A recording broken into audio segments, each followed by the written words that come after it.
हाम्रो त केही अरू छैन नि, म के गर्न सक्छु त आक्रोश बोक्ने बाहेक। उहाँ त नीतिमा हस्तक्षेप गर्न सक्नुहुन्छ नि, के हो यो नोट अफ डिसिजन लेख्न सक्नुहुन्छ। यी बुढाहरू त त्यहाँबाट रिटायर हुनै मन लाग्छ, अर्को 10 वर्ष लाग्छ, त्यो पनि हो कि होइन। खालि जनताले सुनुन् यो कुरा र जनताले पनि आफूलाई रूपान्तरणको प्रक्रियामा लग्यो भने अब अर्काको भारी बोकेर जिन्दगी गुजार्ने भरिहाले अनि म सगरमाथा चढ्छु भन्न थाल्यो भने त्यत्रो भारी बोकेर सगरमाथा पुगिन्छ कहिले? सबै यात्रुहरू सगरमाथा पुग्न सक्दैनन्। तर सगरमाथाको हकमा चाहिँ महत्त्वपूर्ण के भनिन्छ भने आरोहण भन्दा पनि अवरोहण महत्त्वपूर्ण कुरा हुन्छ। केपी ओलीले पार्टी एकता त गरे, सगरमाथा चढे, अब उनको बहादुरी चाहिँ यो पार्टी एकतालाई सुनिश्चित गर्न सक्छन् कि सक्दैनन् भन्ने कुराले निर्दिष्ट गर्छ। आम मान्छेको बुझाइ के छ भने एसियाको सबभन्दा धनी नेता भनेको चाहिँ प्रचण्ड हो। प्रचण्ड के भन्छन्, मसँग डेरा छ, मसँग घरै छैन। के ठान्नु भएको छ तपाईँलाई? तपाईँ तिर्दैन भने ठान्नु भएको छ? के ठान्नु? अब ल हेर त, त्यही बिल्ली त यहाँ त बाघ भइसक्यो। असहयोगले गर्दाखेरि काम गर्न सकिएन, त्यस कारण फेरि एकपल्ट हामीलाई भन्नेमा विषय गयो। एको लज्जा त्याज्यम सर्वत्र विजयी भवेतम। नभए नारायण काजीको पनि स्वकीय सचिवले रातोरात प्रधानमन्त्रीलाई भेट्न पाउने भनेको यो आफैमा आश्चर्यको घटना भएन? राष्ट्रपतिलाई पनि दुलहा दुलही बनाएर अँगालो हालेर मोटरसाइकलको पछाडि चाहिँ झुन्ड्याएर तपाईँले सोसियल मिडिया त देखि नै रहनु भएको छ। उहाँले एउटा कुरा त उठाउन बिर्सिनु भयो, अझ मोहनचन्द्र अधिकारीलाई चाहिँ उहाँले नै कहिले किन प्रमोट गर्नु भएन? त्यसो भने त्यतातिर चाहिँ एक शब्द पनि नबोल्ने। अहिले के हो त, नेपाली क्रान्ति के हुन्छ त? किन हामीले चाहिँ प्रजातान्त्रिक आचरण गर्न सकिरहेका छैनौँ? जस्तो म पनि बोलिरहेको हुन्छु, पटक पटक सुरेन्द्र केसीले मलाई होच्याउने घोच्ने पेच्ने गरेको हुनाले मलाई चाहिँ जीवनबाट नै निराश भएर मैले आत्महत्या गरेँ। मलाई आत्महत्याको तहमा पुग्न बाध्य गराउने चाहिँ सुरेन्द्र केसी हो भनेर कसैले सुसाइड नोट लेखेर गयो भने मलाई कस्तो कारबाही हुन्छ त? अब भनेपछि यो प्रजातन्त्र हो त भनेको हामीले? यो प्रजातन्त्र होइन, यो लुटतन्त्र हो म भन्छु नि। कारण यो हो, उहाँलाई जबरजस्ती पार्टी अध्यक्षबाट हटाउने त कसैको लुट छैन होला। अब के कारणले उहाँले त्यो कुरा छोडिदिनु भयो? छोडिदिइसकेपछि केपी ओली चाहिँ हान्ने रागोबाट अगाडि बढिदिए।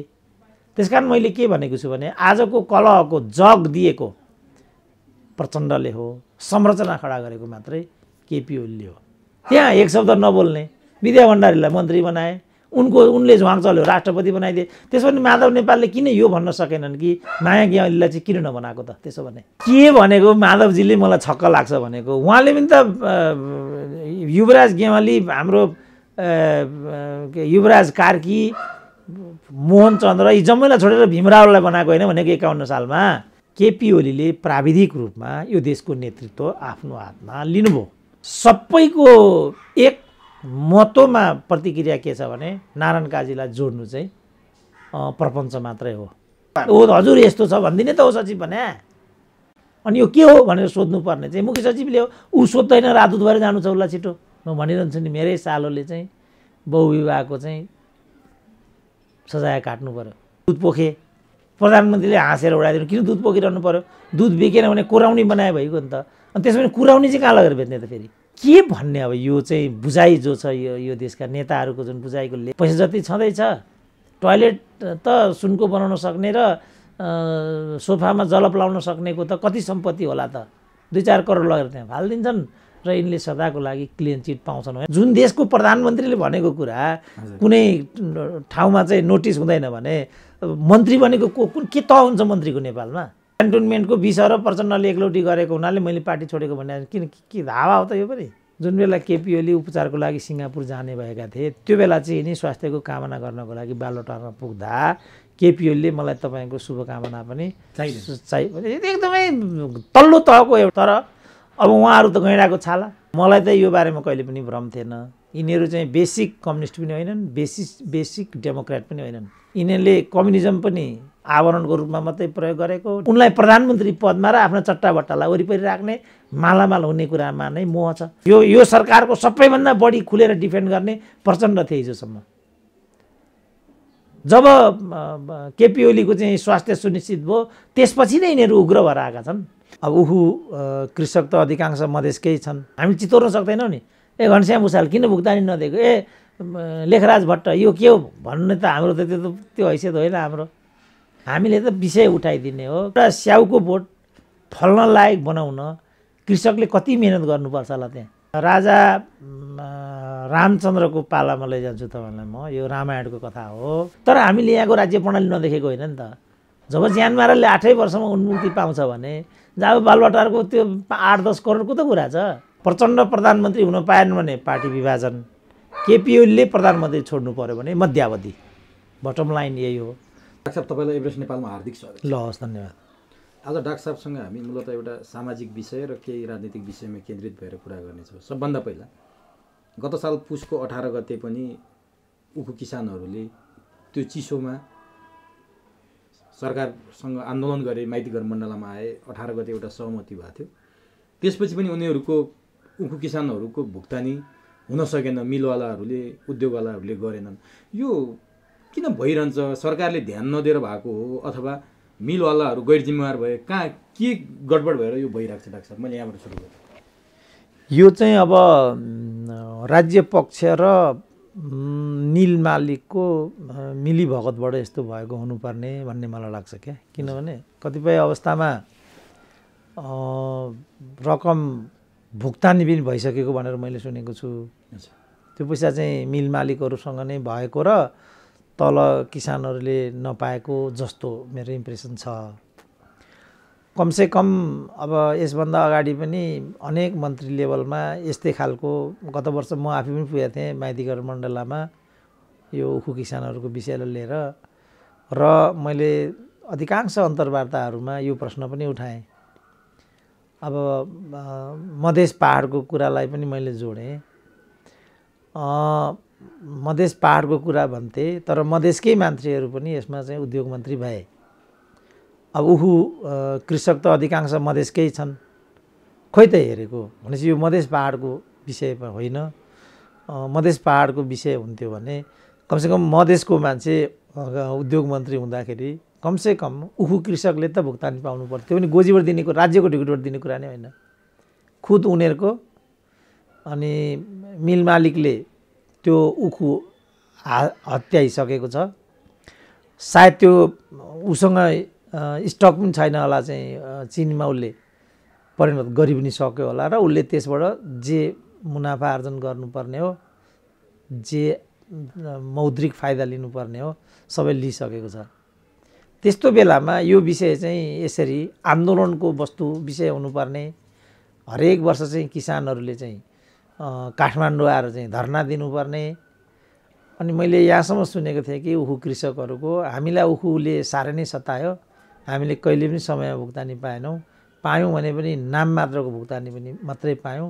अब हामी उखुको व्यवसाय छोडेर अर्को पेसामा जाँदैछौँ भनेकोसम्म पनि मैले सुने। अब हिजो मैले उद्योग मन्त्रीको सबभन्दा आपत्तिजनक प्रतिक्रिया सुने। उनी के भन्दै थिए भने यसमा के भएको कसो भएको सबै चाहिँ डिटेल बनाएर प्रस्तुत गर्न मैले भनेको छु पो भनिरहेछन् उनले त। त्यहाँ त भनेपछि त आजसम्म उखु कृषक र सरकारको बिचमा वार्ता भयो, कतिपय समझदारीहरू त्यहाँ भए भन्ने लगायतको अन्डरस्ट्यान्डिङ हामीलाई थियो, र समयमा नै उनीहरूले भुक्तानी पाउँछन् भन्ने इम्प्रेसन हाम्रो दिमागमा थियो।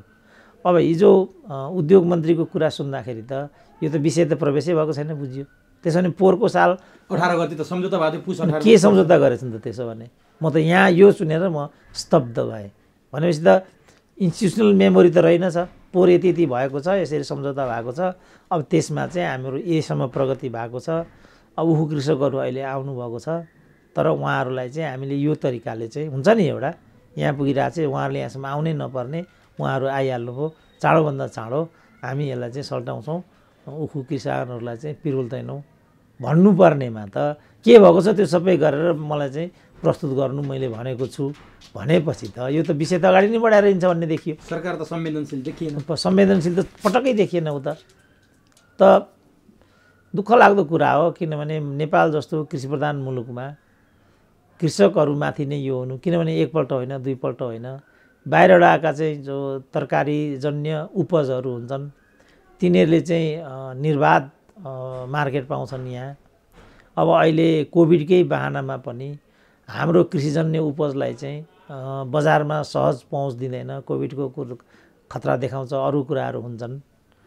अब यो कोभिड कालमा मात्रै 5 महिना अगाडिको तथ्याङ्क 4 अरब तरकारीजन्य उपजहरू भारतबाट आएको भन्ने तथ्याङ्क बाहिर आएको थियो। अब अहिले त्यो त अर्को 4 अरब त थपियो होला, किन यही बेतमा चाडपर्व दसैँ इत्यादि पनि परे, अझ बढी चाहिँ उपभोग हुने त्यो सिजन पनि भयो। भनेपछि यही अवधिमा 10 अरबभन्दा बढी चाहिँ कृषिजन्य उपज भारतबाट चाहिँ नेपालमा आइसक्यो। नो क्वारेन्टाइन नोथिङ, सहज रूपमा त्यो आउँछ। अब हाम्रा कृषकहरूको उपज चाहिँ यो तरिकाले चाहिँ बिभिन्डिरहनु पर्यो भने यो त खेदजनक कुरा हो नि। तर नि अहिलेसम्म अरू व्यवसाय जे हुन्छ डाक्टर साहब, यति धेरै पैसा पेन्डिङमा भएको, किसानहरू मारमा परेको अरू व्यवसायबाट सुनिँदैन। यो उखु किसानहरूको हकमा चाहिँ हरेक वर्ष यस्ता समस्याहरू सुन्नुपर्ने, अहिलेसम्म सबै किसानहरूले करिब 90 करोड रुपियाँ भुक्तानी पाउन बाँकी रहेछ मिलवालाहरूसँग। यो उखुमा चाहिँ यो किन भइरहेको छ? जस्तो उनीहरूले उधारो दिनुपर्ने, नगद ल्याएर दिन नमिल्ने, त्यस्तो अवस्था किन सिर्जना भएको उखुमा? होइन, अब मैले बुझेको चाहिँ कृषि क्षेत्रको म धेरै त बुझ्दिनँ, तर जहिले पनि के हुन्छ भनेदेखि हाम्रो कृषि उत्पादनको जब बजारमा आउनुपर्ने हुन्छ त्यो बेला चाहिँ त्यो सङ्ग्रहकर्ताले मूल्य एकदम तल पुर्याइदिने, अनि हाम्रा कृषकहरूको उपज चाहिँ हत्याउने, अनि महँगोमा त्यसलाई चाहिँ सम्बन्धित बजारमा निर्यात गर्ने, यो एउटा म धन्दा सुन्छु। अब यो उखुको हकमा चाहिँ उखु उनीहरूले हस्तान्तरण त गरेकै होला, जस्तो धानको पनि यही हुन्छ। जब मङ्सिर पुस लाग्छ कृषकहरूले त्यो लगेर स्टक इत्यादि गर्ने भन्दा पनि वर्षभरिको चाहिँ धान लगेर चाहिँ त्यो गल्लावाल कहाँ बुझायो, अनि वर्षभरिको जो ऋणपान हुन्छ त्यो तिरो भएर गऱ्यो। हाम्रो चाहिँ यो कृषि प्रणाली यस्तो छ, कृषकहरूले यो तरिकाले जीवन धानिराखेको हुन्छ। अनि गल्लावालले के गर्छ भने जुन बेला कृषकले बेच्नुपर्ने हुन्छ मूल्य न्यूनतम तोक दिने, अनि जब कृषकले फेरि चामल किन्नु पर्यो नि त फेरि उसले त किन्नै आउनु पर्यो बजारमै, अनि चाहिँ अस्वाभाविक रूपमा मूल्य चाहिँ बढाएको अवस्था सामना गर्नुपर्ने। मैले धनकुटाको एउटा यो काउली उत्पादक काउली कृषिको एउटा मैले डकुमेन्ट्री हेरेको थिएँ। उनले के भन्दै थिए भने काउलीको यत्रो पोको देखाएर त्यो काउली बारीकै कृषकले त्यो देखाइराखेका थिए र के भन्थे भने यो काउली बजारमा पुग्ने अवस्थाको बनाउँदाको अन्तरालमा प्रति केजी चाहिँ यो 28 रुपियाँ परिसक्छ, तर हामीले यो चाहिँ बिचौलियाहरूलाई 18 रुपियाँमा दिनुपर्छ। 10 त यहीँ उसले घाटा खाइसक्यो। अब त्यो 18 बिचौलियाले लिएर आउँछ, कालीमाटीमा आउँदाखेरि फेरि एक काउली 88 हुन्छ, बिचको कसले खान्छ? यो पनि त्यही हो, माफियाकै खेल हो। बिचौलियाको भनौँ न, माफिया अलि ठुलो हो। कृषिका के अरे यो उखुका किसानहरूले उद्योग मन्त्री र कृषि मन्त्री माफियासँग मिलेका कारण आज हामीले यो दुःख दर्द भोग्दैछौँ। बिचरा तराईबाट आएका छन्, पट्ट फुटेका खुट्टा चप्पल लगाएर यो चिसोमा उनीहरू माइती घर मण्डलमा आन्दोलित छन्। पोहोर साल त धेरै गुणकर्मीहरूले गुण लगाएर उनीहरूलाई बस्ने खानेको व्यवस्था गरे, भोकै पल्टेका आँसु झारेका फोटोहरू पनि हामीले पोहोर साल देख्या हो, भिडियो पनि हेऱ्या हो। अहिले पनि त्यही छ र उनीहरूको आरोप उद्योग मन्त्री र कृषि मन्त्रीले हाम्रो कुरा सुनेनन्, उनीहरू माफियासँग मिलेर हाम्रो यो हकीकत बनाइदिए भनिरहेछन्। माफिया आउँदा चाहिँ यस्तो हुन्छ, यो चाहिँ तल बिचौलियाहरूकै यो गोलचक्करमा परेको हुन्छ। तल माफिया कहाँ र आकर्षित हुन्छ भनेदेखि सरकार चाहिँ माफियासँग मिल्छ र उसले के गर्छ भनेदेखि हाम्रो जुन उखुलाई चिनी बनाएर बजारमा ल्याउँदा भन्दा धेरै सस्तोमा उसले अन्तर्राष्ट्रिय माफियासँग मिलेर अन्तर्राष्ट्रिय बजारबाट चिनी ल्याइसकेको हुन्छ। उसले यहाँ आउँछ चाहिँ माफियाकरण भएको हुन्छ। जस्तो पोहोर हामी सुन्थ्यौँ दसैँमा, अब अहिले त दसैँ पनि त्यति चमक धमक भएन, त्यति चर्चा परिचर्चा पनि भएन, सायद अलिक खर्च उपभोग अलिक थोरै पनि भयो होला। अहिले चाहिँ त्यो स्वाभाविकै हो, किनभने सहरी क्षेत्रमा यस्ता सदजहरू बढी हुने हुन्। अहिले सहरी क्षेत्रमा भिडभडका उत्सवहरूको माहौल अलिकति साँघुरो भएको हुनाले स्वभावतः उपभोग कम भयो होला, त्यो अपेक्षा गर्न सकिन्छ। अन्यथा त्यो चिनी चाहिँ 60 रुपियाँ केजी हो भनेदेखि यो माफियासँग मिलेर उसले चाहिँ 80 रुपियाँमा त्यो बेच्ने एउटा बाध्यात्मक स्थिति सिर्जना गर्ने, त्यो पनि एउटा व्हाइट मूल्य। तर ब्ल्याकको यसैको ब्ल्याक मूल्य चाहिँ 90-88 सम्ममा भइराखेको छ भनेर त्यति बेला भन्थे। अब यसमा आउँदाखेरि चाहिँ अब त्यो उखु कृषकहरूबाट चाहिँ मिलवालाले उखु लियो अनि उखुबाट चाहिँ उसले चिनी पैदा गर्यो। त्यो चिनी पैदा गर्दा नगर्दा मानिलिउँ उसको चाहिँ 60 रुपियाँ मूल्य परिसक्यो भनेर भनेदेखि अन्तर्राष्ट्रिय चिनीसँग उसले प्रतिस्पर्धा गर्नु पर्यो भने त ऊ त प्रतिस्पर्धा गर्न नसक्ने भयो, गुणस्तरको हिसाबले पनि प्रतिस्पर्धा गर्न नसक्ने भयो, परल मूल्यको हिसाबले पनि यहाँको भन्दा चाहिँ सस्तो मूल्यमा उसले चाहिँ बजार क्याप्चर गरिदिइसकेपछि त नेपाली बजारले त प्रवर्धित हुने मौका त पाएन नि। त्यो भएको हुनाले उसले चाहिँ समयमा भुक्तानी दिन नसकेको हो कि भन्ने मेरो एउटा बाहिरी आकलन छ। तर यो होकीमा मात्रै म किन अडिन चाहिरहेको छु भन्दा यो त मैले सुनेको 15 वर्ष भइसक्यो। तर यति बेला त जनताको सरकार छ, कम्युनिस्ट पार्टीको सरकार छ, त्यो पनि जनताको काम गर्ने भनेर चिनिएका, हिजो चाहिँ त्यो द्वन्द्वको पृष्ठभूमिबाट आएका लेखराज भट्ट उद्योग मन्त्री छन् जो जनताकै लागि आएको भन्छन्। घनश्याम भुषाल त झन् अब बयान गरी साध्य छैन, उनी जनताकै हुन्, उनले चाहिँ जनताको सबभन्दा बढी काम गर्छन् भनेर चरित्र चित्रण गरिएका पात्र चाहिँ उद्योग मन्त्री र कृषि मन्त्री छन्। यही बेला किसानहरूको यो अभिगत हुँदा त लज्जास्पद भएन र डाक्टर?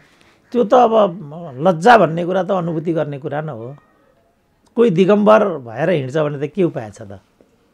लज्जा भनेको त अनुभूतिको कुरा हो। जस्तो हामी फेसनमा पनि देख्छौँ, फलानु बोल्ड भन्छन्, शरीर अङ्ग प्रदर्शन गरिरहेका हुन्छन्। त्यो बोल्ड, त्यो नग्नतालाई त नग्नता त बोल्डनेस त नहुनु पर्ने हो, तर मान्छेले नग्नतालाई बोल्डनेस ठानिराखेका छन्। नेपालका नेताहरूको पनि यो बोल्डनेस होला।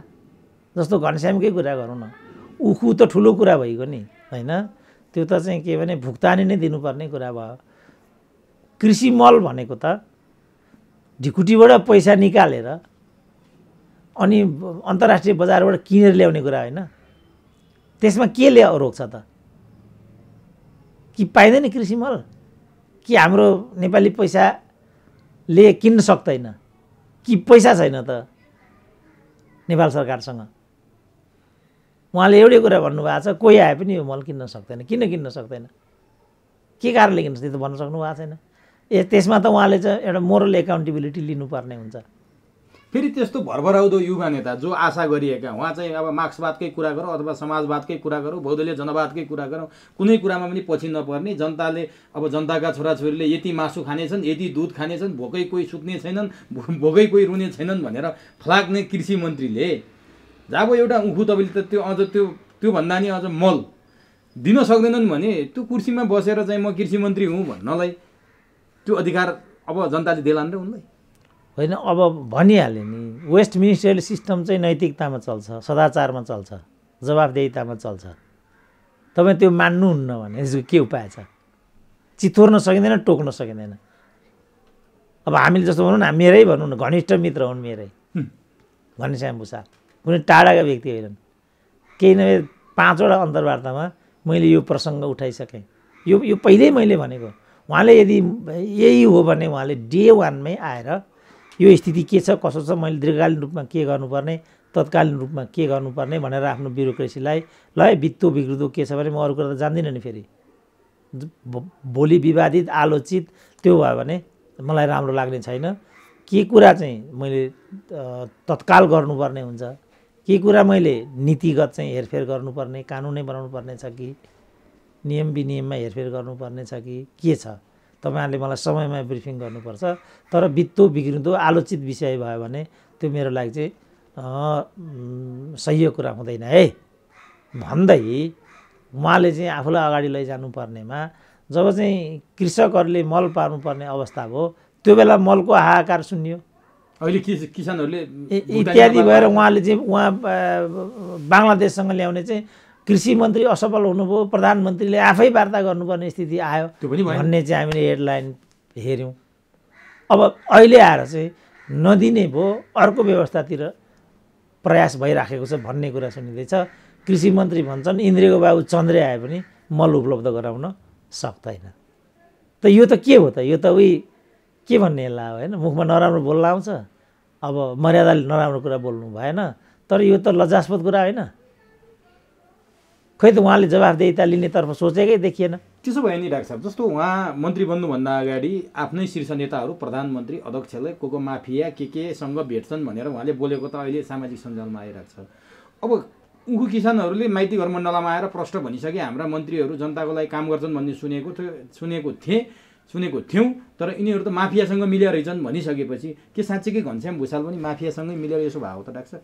माफियासँग नमिलिएको होला, तर चाहिँ सरोकारवालाले पीडित पक्षले त्यो इम्प्रेसन लियो नि त। अब के कारणले उखु कृषकहरूले आफ्नो मूल्यको भुक्तानी नपाउनु पर्यो, कारण त खुलाइदिनु पर्यो त।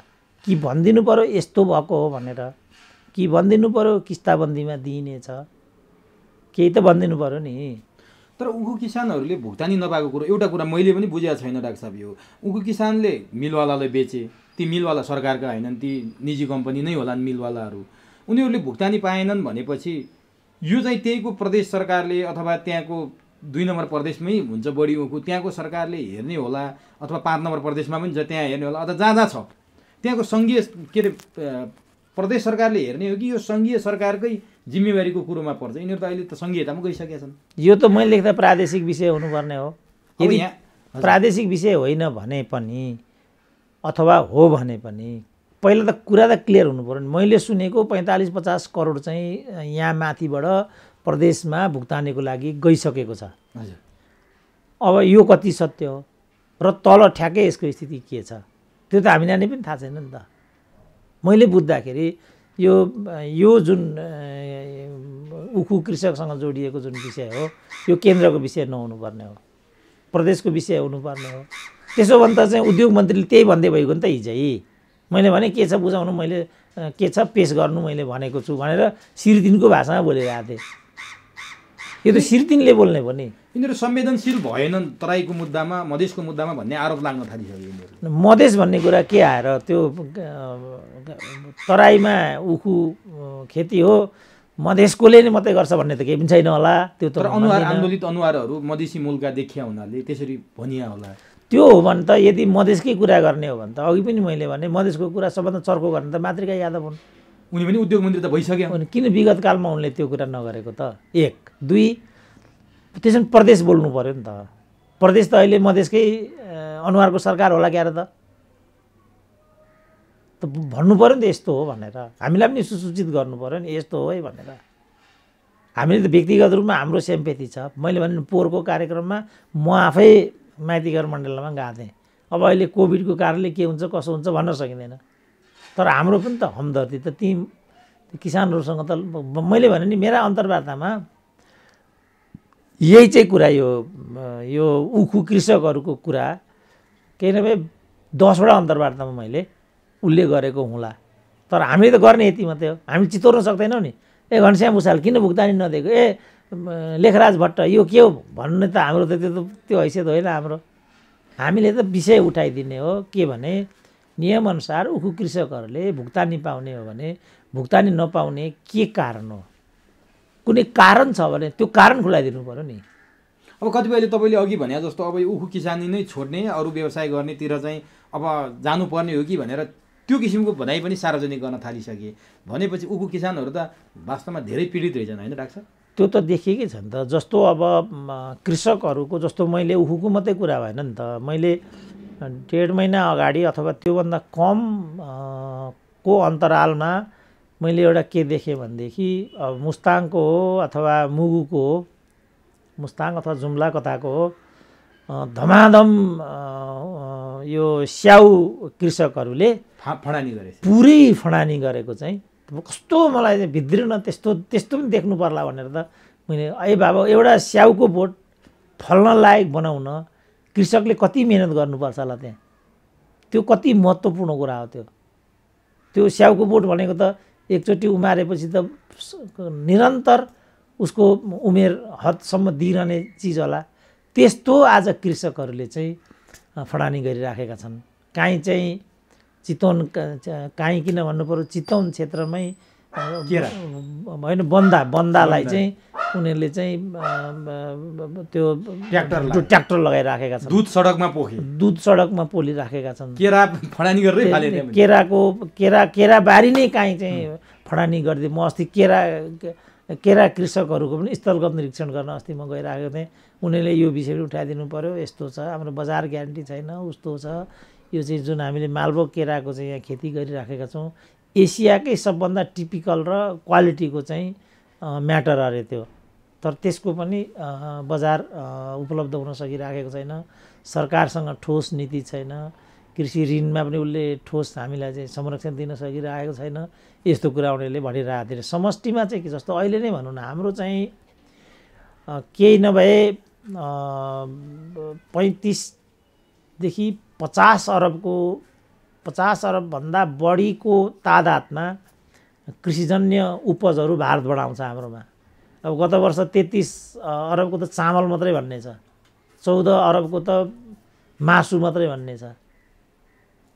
त्यो तरिकाबाट चाहिँ कृषि उपजहरू हामीले बाहिरबाट आयात गरिराखेका छौँ। किनभने गाउँबाट अहिले चाहिँ युवाहरू जो काम गर्न सक्ने उमेरका युवाहरू चाहिँ वैदेशिक रोजगारीको बाटो गइराखेका छन्। यसको पछाडि एउटा कारण यो पनि छ, किनभने यहाँको जे जति उत्पादन हुन्छ त्यो उत्पादनको बजार ग्यारेन्टी छैन, अथवा समयमा भुक्तानी चाहिँ हुँदैन। यही उखु कृषकको जस्तो समस्या त्यहाँ छ।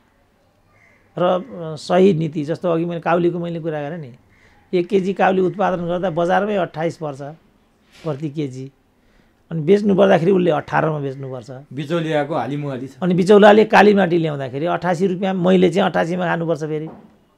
भनेपछि त न चाहिँ बाछालाई न चाहिँ पाडा माउलाई भने जस्तो भयो कि भयो नि त। यो अनि यो सरकारको गलत नीतिका कारण यो समस्या आज किसानले भोग्न बाध्य। त्यसमा त दुई मात्रै भएन। उनीहरूले के गर्नुपर्ने हुन्छ भनेदेखि, कृषि प्रधान देश हो भन्दा पनि लाजमर्दो भइसक्यो होइन। अब अहिले त यो त दौरै देखेको छ। अब इन्डियामा पनि अब मोदी सरकारै के हुन्छ भन्ने तहमा किसान आन्दोलनको कुरा आइरहेको छ। मैले हिजो चाहिँ इन्डियन, अब त्यो कुरा मैले कहीँ सुनिनँ, मलाई भन्न पनि अप्ठ्यारो भइरहेछ। मैले के सुने भने हिन्दी सिनेमाका विख्यात चलचित्र नायक डेनी डेन्जोङपाको निधन भएको छ भनेर मैले एउटा अनलाइनमा मैले देखेँ। भइसक्यो र भाइरल सुला छैन है, मैले त्यो कुरा त्यहाँ सुने। अनि त्यहाँ मिडियामा नै कसैले चाहिँ यो त कहीँ देखिएन, यो के कुरा हो भनेको प्रतिक्रिया मैले त्यहाँ पनि सुने। अब मलाई पनि अब आधिकारिक बोल्न त असजिलो भयो। इन्डियन चाहिँ च्यानलमा जानु पर्यो भनेर चाहिँ इन्डियन न्युज चाहिँ पल्टाएँ। मैले कहीँ पनि त्यो कुरा चाहिँ देखिनँ। बाइ द वे मैले के कुरा देखेँ भनेदेखि, भारतका कृषकहरू पनि अहिले चाहिँ सङ्घर्षको मैदानमा छन्। पन्जाबबाट दिल्लीमै आन्दोलन गर्न आएका छन्। जस्तो यहाँ 2 नम्बर प्रदेश 5 नम्बर प्रदेशबाट हाम्रो माइती घरमा आन्दोलन गर्न आएको उता पनि आइरहेका छन्। सङ्घर्षको मैदानमा उनीहरू त्यहाँ चाहिँ मैले आइराखेको देखेँ। सँगसँगै मैले एकछिन रुकेर हेरेँ। यो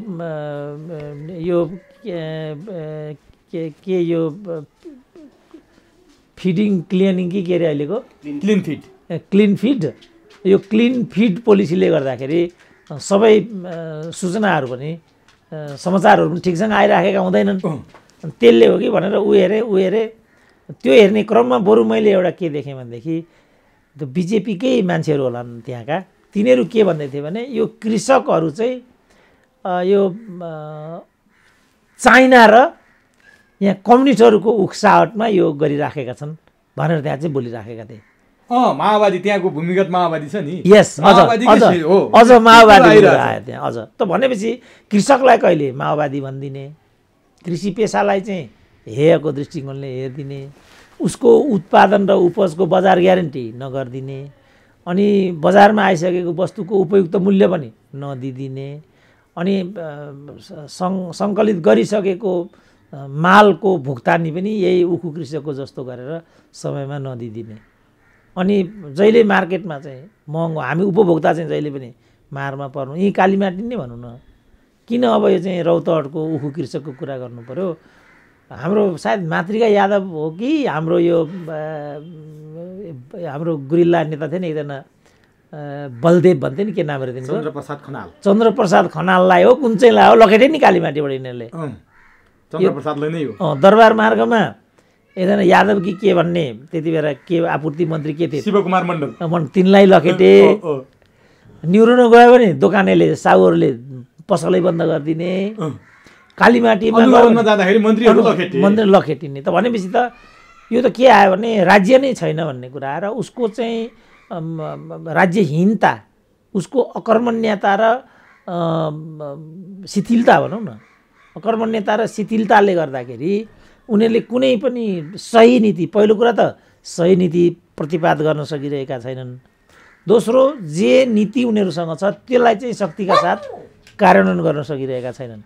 अघि पनि हामीले कुरा गऱ्यौँ चाहिँ ट्र्याक्टर लगाएको यो हाम्रो यो बन्दाको खेतीमा, यतातिर दुध पोखेको हामी देखिरहेको छौँ। अब प्रधानमन्त्रीले के भने किन दुध बेच्नु पर्यो, कुरौनी बनाएर बेचे भइगयो नि। यस्तो त देशको प्रधानमन्त्री छ। अब के उपाय छ भने नि, मैले भने नि यो सिस्टम भनेको चाहिँ संवेदनशीलता र जवाफदेहितामा चल्ने सिस्टम हो।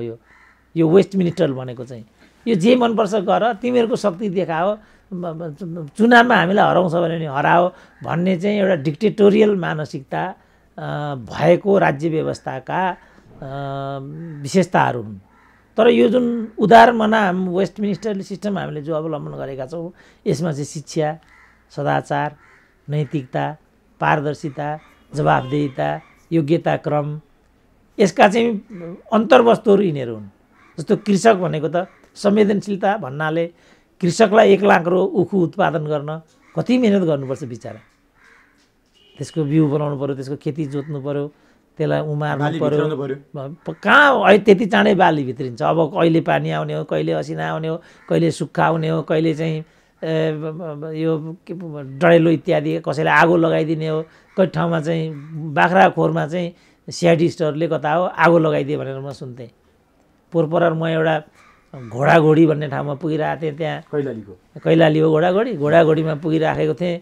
नजिकै एउटा ठुलो पोखरी रहेछ। पोखरीबाट आएर त्यो ठुलो के अरे खाने गोहीले आएर चाहिँ बाख्रो खाइदियो भन्ने भन्दै थिए। अनि के गर्दा गर्दै एउटा घटना अनुसार त बच्चै ख्वाप्पै निलिदियो पनि भनेर भन्दै थिए। त ग्रामीण जीवन,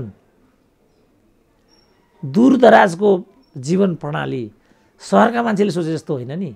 यहाँ बसेर काँटा चम्चाले डाइनिङ हलमा डाइनिङ टेबलमा बसेर चुस्की लाए जस्तो हो। कृषिजन्य उत्पादन बजारमा ल्याउने जुन हुन्छ नि त्यहाँदेखि यहाँसम्म चुनौती। त्यहाँ उसले भनौँ न, अघि मैले पहिला त धानकै कुरा गर्ने, पहिला ब्याड बनाउनु पर्यो। अनि ब्याड बनाएपछि पैनी हुँदैन। अनि बल्ल बल्ल माथि आकाशे पानीमा भर गर्नु पर्यो। अनि बल्ल बल्ल चाहिँ त्यसलाई चाहिँ त्यहाँ रोपिएपछि निरन्तर त्यसमा पानी लगाउनु पर्यो, गोडमेल गर्नु पर्यो। त्यसको अन्तरालमा बासिना, अघि पनि भने बासिना आइदिने हो कि किरा लागिदिने हो, खडेरी लागिदिने हो कि अहिले एउटा चाहिँ यो कुनै के सलह किरा के किरा अरे त्यो होइन, कुनै के सैनिकै एउटा नामै छ नि त्यसको,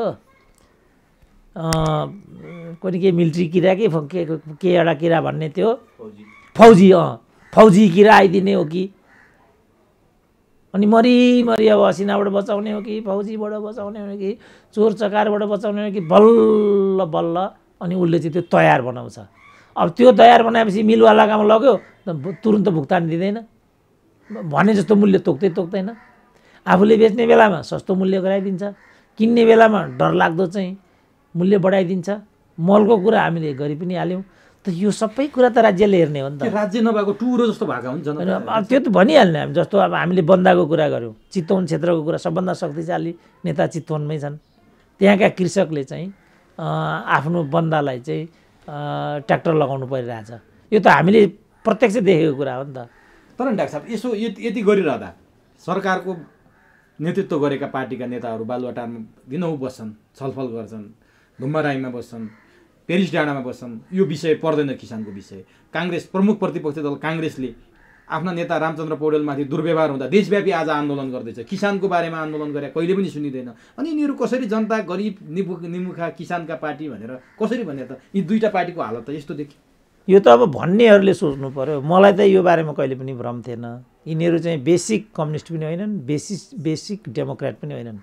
यिनीहरूले कम्युनिजम पनि आवरणको रूपमा मात्रै प्रयोग गरेको, डेमोक्रेसी पनि आवरणको रूपमा मात्रै प्रयोग गरेको। यिनीहरू कम्युनिस्ट हुन् कि होइनन्, यिनीहरू डेमोक्रेट हुन् कि होइनन् भन्नको लागि त यिनीहरूको जीवन पद्धति हेर्नु पर्यो, यिनका आधारभूत नीतिहरू हेर्नु पर्यो नि त। ती नीतिहरू चाहिँ कार्यान्वयनमा कसरी आइराखेका कुछ भन्दा पनि जनविरोधी नीति नियम, खास गरी व्यवहार लिएर आउने, यो त अब स्वतः सिद्ध भइसक्यो। जस्तो घनश्यामकै कुरा अघि आयो नि त। अब योगेश भट्टराईकै कतिचोटि हामीले नाम लिइसक्यौँ होइन त। ग्राउन्ड ह्यान्डलिङ कुरा गऱ्यो। पछिल्लो किल्ला भनेको नेवानीको बाँच्ने आधार भनेको ग्राउन्ड ह्यान्डलिङ थियो। त्यो ग्राउन्ड ह्यान्डलिङ भित्रभित्र निजी क्षेत्रलाई दिइसक्यो। त्यति मात्रै होइन, त्यो नेवानीको बोर्डमा जम्मै यतिका मान्छे ल्याएर राखिदिरहनु, पछिल्लो ईश्वरी पौडेल भन्ने त पछिल्लो उदाहरण आइसक्यो। तब यो तरिकाले उनीहरूले शासन गरिराखेका छन्। त्यो त हामी देखिरहेका छौँ। यो कम्युनिस्ट भन्ने विषय नै छैन नि यहाँ। काङ्ग्रेस पनि त छैन रहेछ नि डाक्टर साहब। त मैले भनिसकेँ रामचन्द्र पौडेललाई अलिकति दुर्व्यवहार हुँदा आज 77 जिल्लामै उनको विरोध सभा भयो। टायर बालेका छन्, जुलुस गरेका छन्, मसाल बालेका छन्। तर बिचरा माइती घरमा आएर त्यो पटपटी फुटेका चिसोमा पटपटी फुटेका खाली खुट्टा आन्दोलन गर्ने किसानको बारेमा त काङ्ग्रेस बोल्दैन। आज सिंहदरबारमा ती किसानहरूको कुरा हुँदैन, उनको किसानले भुक्तानी नपाएको भनेपछि अब कसले बोल्दिला? यी बिचरा हामी त बिचरा निरीह भयौँ डाक्टर साहब। त अब मैले भनिहालेँ नि, यसमा कुनै उपाय छैन। यो सिस्टम अहिलेको समाज व्यवस्था भनेको, जे समाज व्यवस्थामा हामीहरू छौँ, जे राज्य व्यवस्थामा हामीहरू छौँ, यहाँ शक्तिको गुन्जाइस छ। जस्तो हिजो माओवादीको पालामा 15 दिनभित्रमा चाहिँ उखु कृषकहरूले भुक्तानी नपाउने भने हामी मिल तोडिदिन्छौँ भन्थे। रिजल्ट आइपुग्थ्यो नि त। त्यसले त्यो शक्ति प्रयोगबाट चाहिँ, त्यस कारण मान्छे शक्ति हातमा, नियम कानुन हातमा लिने यहाँबाट आउँछ नि त। त्यसकारण यो सिस्टममा चाहिँ एउटा सानो एउटा आवाज मात्रै उठाइदिने हो, सानो। किन प्रधानमन्त्रीज्यू आज हजुर चाहिँ 2/3 कम्युनिस्ट सरकारको मुख्यमा हुनुहुन्छ, तर किसानहरू हजुरको पालामा यसरी रुनु भनेपछि यो कस्तो कुरा हो? यो कुरा प्रधानमन्त्रीले सुन्ने बित्तिकै उहाँ चाहिँ भावुक हुनुपर्ने हुन्छ र ओहो के हो, तुरुन्त के हो, मलाई चाहिँ तुरुन्त यसको चाहिँ त्यहाँ गएर हेरेर बुझिकन तुरुन्त उनीहरूको के हो समाधान गरिदिनु। यो विधिबाट अपेक्षा त्यस्तो गरिन्छ यो सिस्टममा चाहिँ। यहाँ हामीले गालीगरण गर्ने पनि होइन, तँलाई यस्तो त्यस्तो यो होइन, यही हो हामीले भन्ने। अघि मैले भने। तर अब उहाँहरू त गैँडाको छाला। उहाँ प्रधानमन्त्री अघि मैले भने नि, उखु कृषकले काभ्रेमा चाहिँ के अरे किसान, यो गाई किसानले चाहिँ काभ्रेमा दुध पोखे, प्रधानमन्त्रीले हाँसेर उडाइदिनु। किन दुध पोखिरहनु पऱ्यो? दुध बेचेन भने कुराउनी बनायो भइगयो नि त। अनि त्यसो भने कुराउनी चाहिँ कहाँ लगेर बेच्ने त? फेरि त्यो कमन सेन्स पनि नभएको कुरा हो नि त। दुधले बजार पाएन, के त्यसमा कुराउनीले ग्यारेन्टी पाउँछ त? अनि त्यो कुराउनी चाहिँ बिग्रिँदैन? त्यो नबिग्रिने चिज हो त्यो। त्यो कहाँ लगेर त्यसलाई संरक्षित गर्ने त? फेरि त्यसलाई चिस्यान क्षेत्रहरू छन् हाम्रो ठुल्ठुला मास लेभलका, सबैको घरमा रेफ्रिजरेटर छ, कसरी संरक्षित गर्ने त? त्यो त अब के भन्ने? अब यो चाहिँ बुझाइ जो छ, यो देशका नेताहरूको जुन बुझाइको लेभल हो, कार्यप्रणाली हो, संवेदनहीनता हो। जनता समाजवादी पार्टी पनि बेखबर जस्तो देखियो। ऊ त कम्तीमा जनता नामै जनता समाजवादी पार्टी छ, तर जनताको लागि उसलाई मतलबै छैन। अब काङ्ग्रेस र कम्युनिस्टले त देखेन भने टाढा भरे तिनीहरूलाई। उसले त बोल्न पर्थ्यो नि, त्यो सम्बोधन गर्नु पर्थ्यो। प्रदेश नम्बर 2 मा मुख्यमन्त्री त उनीहरूकै छन्। भोट माग्दा तिनै जनताको नाम बेचेर जाने भोट माग्ने, तिनैकै समस्या मागेर बेचेर भोट माग्ने, आज नबोलिदिने। बरु यो विषयमा बाबुराम भट्टराईसँग कुरा गर्दाखेरि केही चुइन्छ कि बरु? किनभने जनता समाजवादी भनेपछि त अहिले त्यसको नेता त बाबुराम पनि पर्नुभयो। अनि उहाँ चाहिँ यस्तो कुराहरूमा अलिकति भनेर पनि हिँडिरहने मान्छे हो। उहाँले केही हामीलाई चाहिँ वे आउट बताइदिनुहुन्छ कि? अहिलेसम्म बोल्नु पनि भएको छैन। त्यही त। अब यस्तो अरू कुरामा उहाँ सानोतिनो कुरामा चाहिँ नारायण गाजीको विषयमा ट्विट गर्नु भ्याउनुभयो। अब आफ्नै प्रदेशको किसानहरू जहाँ आफ्नै दलको चाहिँ सरकार छ, सङ्घीयताले सबै समाधान हुन्छ भन्ने उहाँ नै हो। निधाउनु भएको छ उहाँ त। उहाँ आफू चाहिँ यसरी चाहिँ हुनुहुन्छ भने, अनि मैले भने नि, यो मैले अघि भने नि, यो भनेको चाहिँ यस्तो सिस्टम हामीले अपनायौँ जस्तो राजा रामचन्द्रको पालामा लैजान्छु तपाईँलाई म। यो रामायणको कथा हो।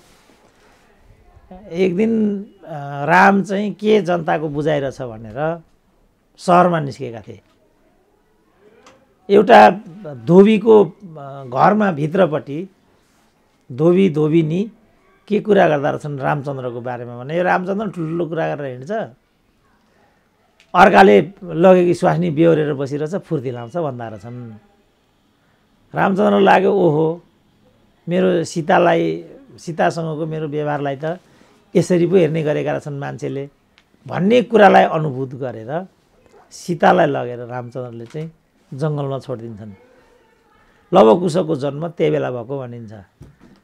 अब एकजना अबला नारी जो दुजियाकी छिन्, गर्भवती छिन्, तिनलाई लगेर रामचन्द्र जस्तो एउटा हाइटको नेताले, राजाले, जो सत्यवादी छ, आदर्शका लागि मर्यादा पुरुषोत्तम भन्ने सारा कुरा छ, त्यस्तो व्यक्तिले एउटा अबला नारीलाई चाहिँ जङ्गलमा लगेर छोड्नु कतिको उचित अनुचित भन्नेमा डिबेट गर्न नसकिने होइन। मान्छेले त्यसको कोण प्रतिकोणको बारेमा चर्चा परिचर्चा नगरेका पनि होइनन्। तर एउटा कुरा चाहिँ के भने जो जनआवाज हो, जो जनगुनासो हो, त्यो चाहिँ शासकहरूले तत्क्षण सुन्नुपर्छ भन्ने यसको सन्देश हो। अब हाम्रो यहाँ नेपालमा भनौँ न, अब हामीले व्यक्तिगत रूपमा मैले भनौँ न यति हो नि भन्न सक्ने कुरा, अरू केही पनि मैले भन्न सक्दिनँ। अब यहाँ यसले उहाँहरूलाई छुँदैन, गैँडाको छाला छ त्यहाँ। अब त्यस कारण म बरु यतातिर तर्केर बाबुरामतिरको शरणमा जाँदा किसानहरूले केही प्रतिफल पाउँछन् कि, किनभने त्यहाँ सरकार पनि 2 नम्बरको त्यही पार्टीको छ, बाबुराम अर्थमन्त्री पनि हुनुभयो, त्यो हिसाबले यो विषयमा केही ज्ञान उहाँलाई छ, सूचना पनि होला, निर्माता हो। उहाँलाई ठ्याक्कै किन यस्तो हुन्छ भन्ने कुरा हाम्रो त अनुमान मात्रै हो, उहाँलाई त ठ्याक्कै थाहा छ नि त। अब ठिक छ डाक्टर साहब, यो बाबुराम भट्टराई, प्रदेश 2 अथवा घनश्याम भुषाल, लेखराज भट्टहरूले कसरी सम्बोधन गर्छन्, उनीहरूको दायित्व पनि उनीहरूको हो। हामीले त डाक्टर साहब हामीले त यो कुरालाई बाहिर प्रस्फुटित पारिदिने समस्या चाहिँ उनीहरू सामु पस्किने हो। अब अर्को कुरा नि डाक्टर साहब, हामीले निरन्तर कुरा पनि गऱ्यौँ, डाक्टर साहबले पनि कुरा उठाउनुहुन्थ्यो। अख्तियार अनुसन्धान आयोगका पूर्व प्रमुख आयुक्त दिप बस्नेत चाहिँ अहिले पूर्वपक्षका लागि थुनामा छन्। यो के साँच्चीकै अब ठुला माछा समाउने हुन त यसअघि पनि 78 लाख घुसकाण्डका पक्राउ परे पनि हुन्, त्यस्तै हुने हो अथवा के हो? जनतालाई अलिकति के सुखद समाचार हो कि के, कसरी लिनुभएको छ डाक्टर साहबले यसलाई? अब यो अलिकति मिसलिडिङ जस्तो म सुनिराखेको छु, किनभने दिप बस्नेतलाई अख्तियारको प्रमुखको रूपमा यो कारबाही भएको नभएर भौतिक योजना सचिव हुँदाखेरि बालुवाटार जग्गा प्रकरणमा उहाँले उठाउनु भएको टिप्पणीलाई लिएर यो कारबाही भएको भन्ने कुरा मूल प्रवाहीकरण भइरहेको म पाउँदैन। मलाई नै पनि दिग्भ्रम थियो कि वास्तवमा अख्तियार प्रमुखलाई नै लगेर त्यहाँ कारबाही गरेको कि भन्ने मलाई पनि दिग्भ्रम थियो। बुझ्दै लाँदाखेरि त्यो होइन रहेछ। उहाँलाई चाहिँ भौतिक योजना मन्त्री हुँदा भौतिक योजना मन्त्रालयको सचिव हुँदाखेरि बालुवाटार ललिता निवास जग्गा प्रकरण र सडक विस्तार गर्ने क्रममा, क्षतिपूर्ति दिने क्रममा जग्गा बिचौलियाले निर्माण गरेको जुन एउटा प्रपञ्च हो, त्यो प्रपञ्चलाई अगाडि बढाउने, यहाँ पनि त फेरि अनेक तह हुन्छ नि त, उनले अगाडि बढाउँछन्। अनि अगाडि बढाइसकेपछि त्यो चाहिँ जस्तो भौतिक योजना मन्त्रालयमा जाने भयो, मन्त्रीले त्यो कुरालाई चाहिँ फरवार्ड गर्ने भए, प्रधानमन्त्रीले सदर गर्ने कुरा हो त्यो त। अब हाम्रो एकजना मित्र, बडा सज्जन मित्र पनि हुन्, चन्द्रदेव जोशी, भूमि सुधार मन्त्रीको रूपमा, उनको पनि अहिले उनी पनि यसमा तानिएकै छन्। उनले त सफाइ पाइसके। सफाइ होइन, ऊ मात्रै हो, सफाइ होइन, उन्मुक्ति पा जस्तो भन्ने। नो सफाइ पाएको छैन। उनलाई चाहिँ जस्तो यिनलाई लगेर थुनिदियो नि त, हो त्योबाट चाहिँ उनले जस्तो त्यो धाउनेलाई के भन्छ, उनी चाहिँ अहिले पनि तारिखमा छन्, तारिखमा मात्रै उनलाई छोडिदियो। उनलाई 4 खानमा लगेर उनलाई हाल्दैन, उनलाई त्यति मात्रै हो, उनी पनि तारिखमा छन् होइन। अब 4-5 वर्ष त्यो धाउँदै जाने जस्तो देखिन्छ। बिचरा बुढा आफै 81 इयर्स पुगिराखेका छन्, लगेर हालिदियो। अब त्यो डम्बर वीर श्रेष्ठ भन्ने एकजना डम्बर बहादुर श्रेष्ठ हो के अरे सिपी मैनालीको पार्टीका, तिनी पनि यसमा अनेक मान्छेहरू यसमा चाहिँ, किन यसमा त 50-60 जना मान्छेहरू अब सबै विजय कक्षादार पनि अझै विजय कक्षादार त मुख्य अभियुक्तको रूपमा नै उनीहरूले राखिजोडेको छ। उनको सारा सम्पत्ति चाहिँ रोक्का भयो भन्ने समय हिजो सुन्थेँ। अब लगेर उनलाई पनि दिप बस्नेतको साथी बनाइदियो भने त्यो अनौठो हुँदैन।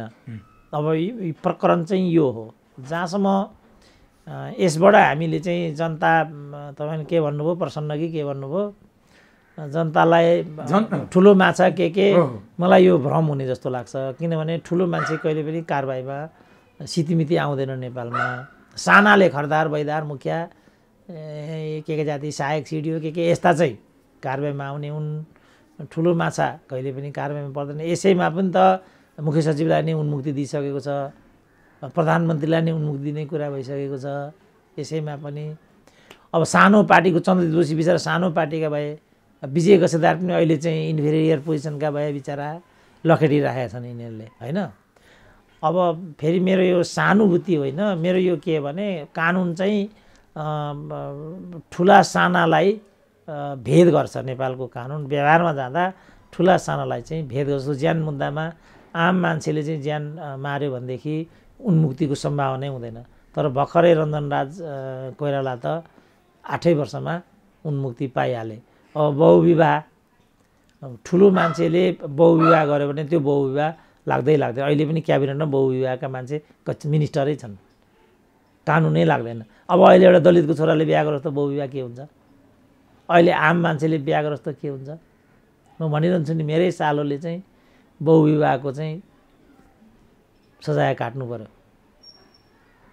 आम सर्वसाधारणले त कानुन भुक्तान गर्नु परि नै रहेको देखिन्छ। अब यो केसमा आउँदाखेरि पनि मलाई के लाग्छ भने यसो गर्ने अनि अब रकम सकमको दृष्टिकोणले त उपल्ला हुन् दिप बस्नेत त, सुनका जलपका भाडाकुडाका पनि कुरा आए, टोयलेटकै कुरा आए, सोफाकै कुरा आए। अब त्यो त देखिरहेको यो तहका सम्राट त हुनु नि भनेपछि यो के प्रपञ्च हो जस्तो मलाई लाग्छ भनेदेखि यो तरिकाले अदालती कानुनी प्रक्रियामा विषयलाई प्रोसिड गरिदिने। अनि यिनलाई अहिले नै कानुनमा पनि मैले विशेष अदालतकै प्रवक्ताको सुनेको, कानुनमा पनि यिनलाई चाहिँ सर्वोच्चमा जाने ढोका खुल्ला छ अरे हो। अनि यिनी सर्वोच्चमा जान्छन् अनि त्यहाँ अलिकति त्यो सुनको जलकवाला अलिकति खर्च गर्छन् र यिनले क्लिन चिट लिन्छन्। त्यही प्रपञ्च हो यो। त्यो प्रपञ्चले यसमा किन अहिलेसम्मको अभ्यास, जस्तो राजनारायण पाठक पनि त यिनी त चाहिँ भौतिक योजना सचिव हुँदाखेरिको मात्रै काण्ड भयो यिनको चाहिँ। अख्तियारको त्यहाँको त आएकै छैन। त्यहाँ त राजनारायण त खुद त्यहाँ बसेर यो बार्गेनिङ गर्थे, खुद अख्तियारमा बसेर उनी यो काम गर्थे नि त। उनले त उन्मुक्ति पाए भने अब जब फुचे सचिवको त के कुरा हुन्छ र, पैसा जति छँदैछ, टोयलेट त सुनको बनाउन सक्ने र सोफामा जलप लाउन सक्नेको त कति सम्पत्ति होला त, 2-4 करोड लगेर त्यहाँ फालिदिन्छन् र यिनले सदाको लागि क्लिन चिट पाउँछन्। होइन भने पहिला एउटा प्रोपोगेन्डा यिनको हकमा के ल्याइरहेको थियो, यिनी सपरिवार भारत गए, सपरिवार भारत गए भनिरहेको थियो। यिनीहरूले नै चलाएको हल्ला रहेछ यो, भरे त यहीँ रहेछन्। मलाई पनि त्यो एउटा भ्रम परिरहेको थियो कि वास्तवमा दिप बस्नेत गइसकेका छन् कलकत्ता, किन उहाँ त कलकत्तामा महावाणी दूत पनि भएर बसिसकेका मान्छे हुन्। रट्ठापट्टा मिलाएरै फ्ल्याटै छ कि एउटा, किनभने नेपाली अधिकांश नेपाली सम्भ्रान्त र नेताहरूको त वैकल्पिक व्यवस्था देश बाहिरै छ, यिनीहरूको त यो त डेरा मात्रै हो। कचाकुचु हुने बित्तिकै जुरुको उठ्यो गइगयो। त यो थर्ड वर्ल्ड कन्ट्रीमा धेरै छ त्यही हुन्छ, अफ्रिकन कन्ट्रीको कुरा पनि त्यही हो। कोही एकचोटि चाहिँ पाकिस्तानको गृहमन्त्रीको नागरिकता युकेको भन्थे, गृहमन्त्रीको। यहाँ पनि 5-6 जना सुशील कोइरालाको क्याबिनेटका मन्त्रीहरूको ग्रिन कार्ड छ भनेर हल्ला गरे नि एकपल्ट। खोइ के भयो त, कोही कारबाहीमा आएको थियो, यो ग्रिन कार्ड लिन नपाइने के भने त्यो लालबाबु पण्डित बिचरा उफ्रे, त्यही नाममा उनले लोकप्रियता पनि कमाए, चुनाव जितेर पनि आए। खै के भयो त,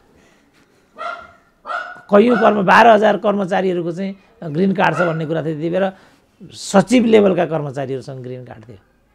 खै के भयो त, आखिर एकचोटि चरण भयो, कतिले ग्रिन कार्ड त्यागे के गरे, तर लार्जली त त्यो कुराले त केही पनि गरेन। त्यस कारण पहिल्यै रामचन्द्र पौडेलले भनेको छ नेपालको सर्वोच्च अदालत भनेको चाहिँ भ्रष्टहरूलाई क्लिन चिट दिने अदालत हो।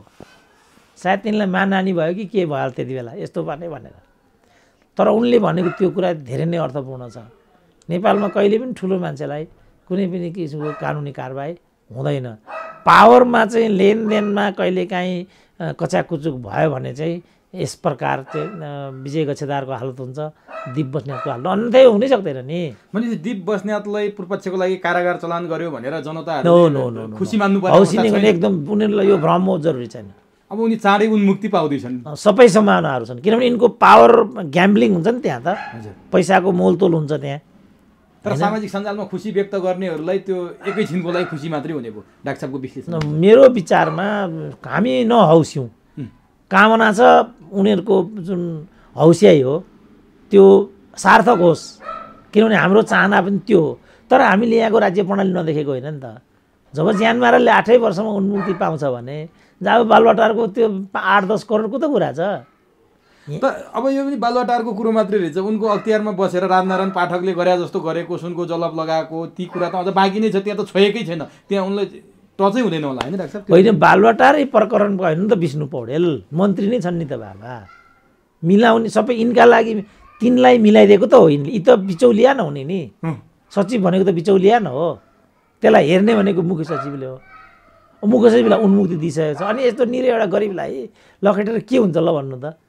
ती मन्त्री छ केही हुँदैन, ती मुख्य सचिव छ केही हुँदैन, ती विष्णु पौडेल छ केही हुँदैन, एउटा गरिबलाई मात्रै लखेट्ने त्यो बिचौलिया न हो। सचिव भनेको के हो? बिचौलिया, फाल हजुर हजुर यस्तो छ भनिदिने त हो सचिव भने।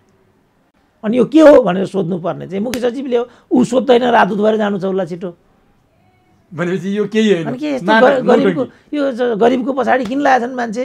यो हौसिने कुरा पनि छैन, मैले देख्दा त्यो हौसियाइ अनुसारको यसको नतिजा पनि हुँदैन। सबै यो चाहिँ के भने उनलाई एउटा क्लियन गराइदिने एउटा प्रपञ्च मात्रै हो।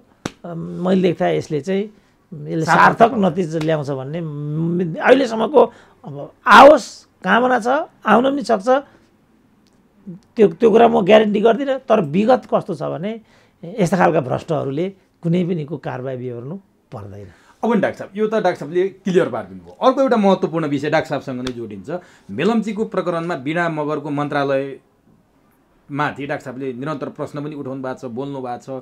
हामीसँगको केही दिन अगाडिको अन्तर्वार्तामा डाक्टर साहबको एकदमै महत्त्वपूर्ण भनाइ पनि सार्वजनिक भयो। कति भ्रष्टाचार भएको छ, चाहिँ गजेन्द्र ठाकुरले भनेका कुराहरूलाई पनि डाक्टर साहबले नजिरको रूपमा धेरैचोटि प्रस्तुत पनि गर्नुभएको थियो।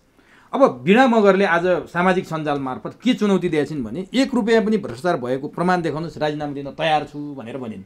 अब यसलाई कसरी लिने डाक्टर साहब मेलम्चीको प्रकरण? त्यो त अब केपी ओलीले पनि भनिरहेको छ, गोकुल बास्कोटाको 70 करोडको पनि होइन, ओम्नीमा पनि भएको छैन, अन्त पनि भएको छैन, यो जतिको अभ्रष्ट सरकार छँदै छैन। जुन ट्रान्सपरेन्सी इन्टरनेसनलले दिएको प्रतिवेदन हो त्यसलाई पनि नेपाल सरकार मान्दैन। मात्रै होइन, अख्तियारले नै पनि त्यसलाई नमान्ने कुरा भनिसक्यो। सँगसँगै हाम्रो डाक्टर बाबुराम भट्टराईले पनि यो बुढी गण्डकीको उसमा 3-3 अरब चाहिँ यी 3 जना प्रधानमन्त्रीहरूले बाँडेर लिएको छ, त्यसको मसँग प्रमाण छ भनिरहेछ। अनि प्रमाण छ भने प्रमाण देखाउन त भनेको जवाफमा बाबुरामले चाहिँ प्रमाण के बजारमा दिने हो, उचित प्रक्रियाबाट आओस् न अनि म प्रस्तुत गर्छु भनिराखेको छ। अब त्यो उचित प्रक्रियाबाट बुझाउने ठाउँ भनेको अख्तियार हो, अख्तियारले यसमा कुनै कारबाही हुँदा पनि हुँदैन, हुने पनि छैन भनिरहेछ। अनि वीणा मगरको कुरा कहाँ आयो बाबु? यहाँ जुन देशको प्रधानमन्त्रीले भनेको कुरा कुनै ठाउँमा चाहिँ नोटिस हुँदैन भने मन्त्री भनेको के तह हुन्छ मन्त्रीको? नेपालमा मन्त्रीको कुनै तह हुन्छ र नेपालमा?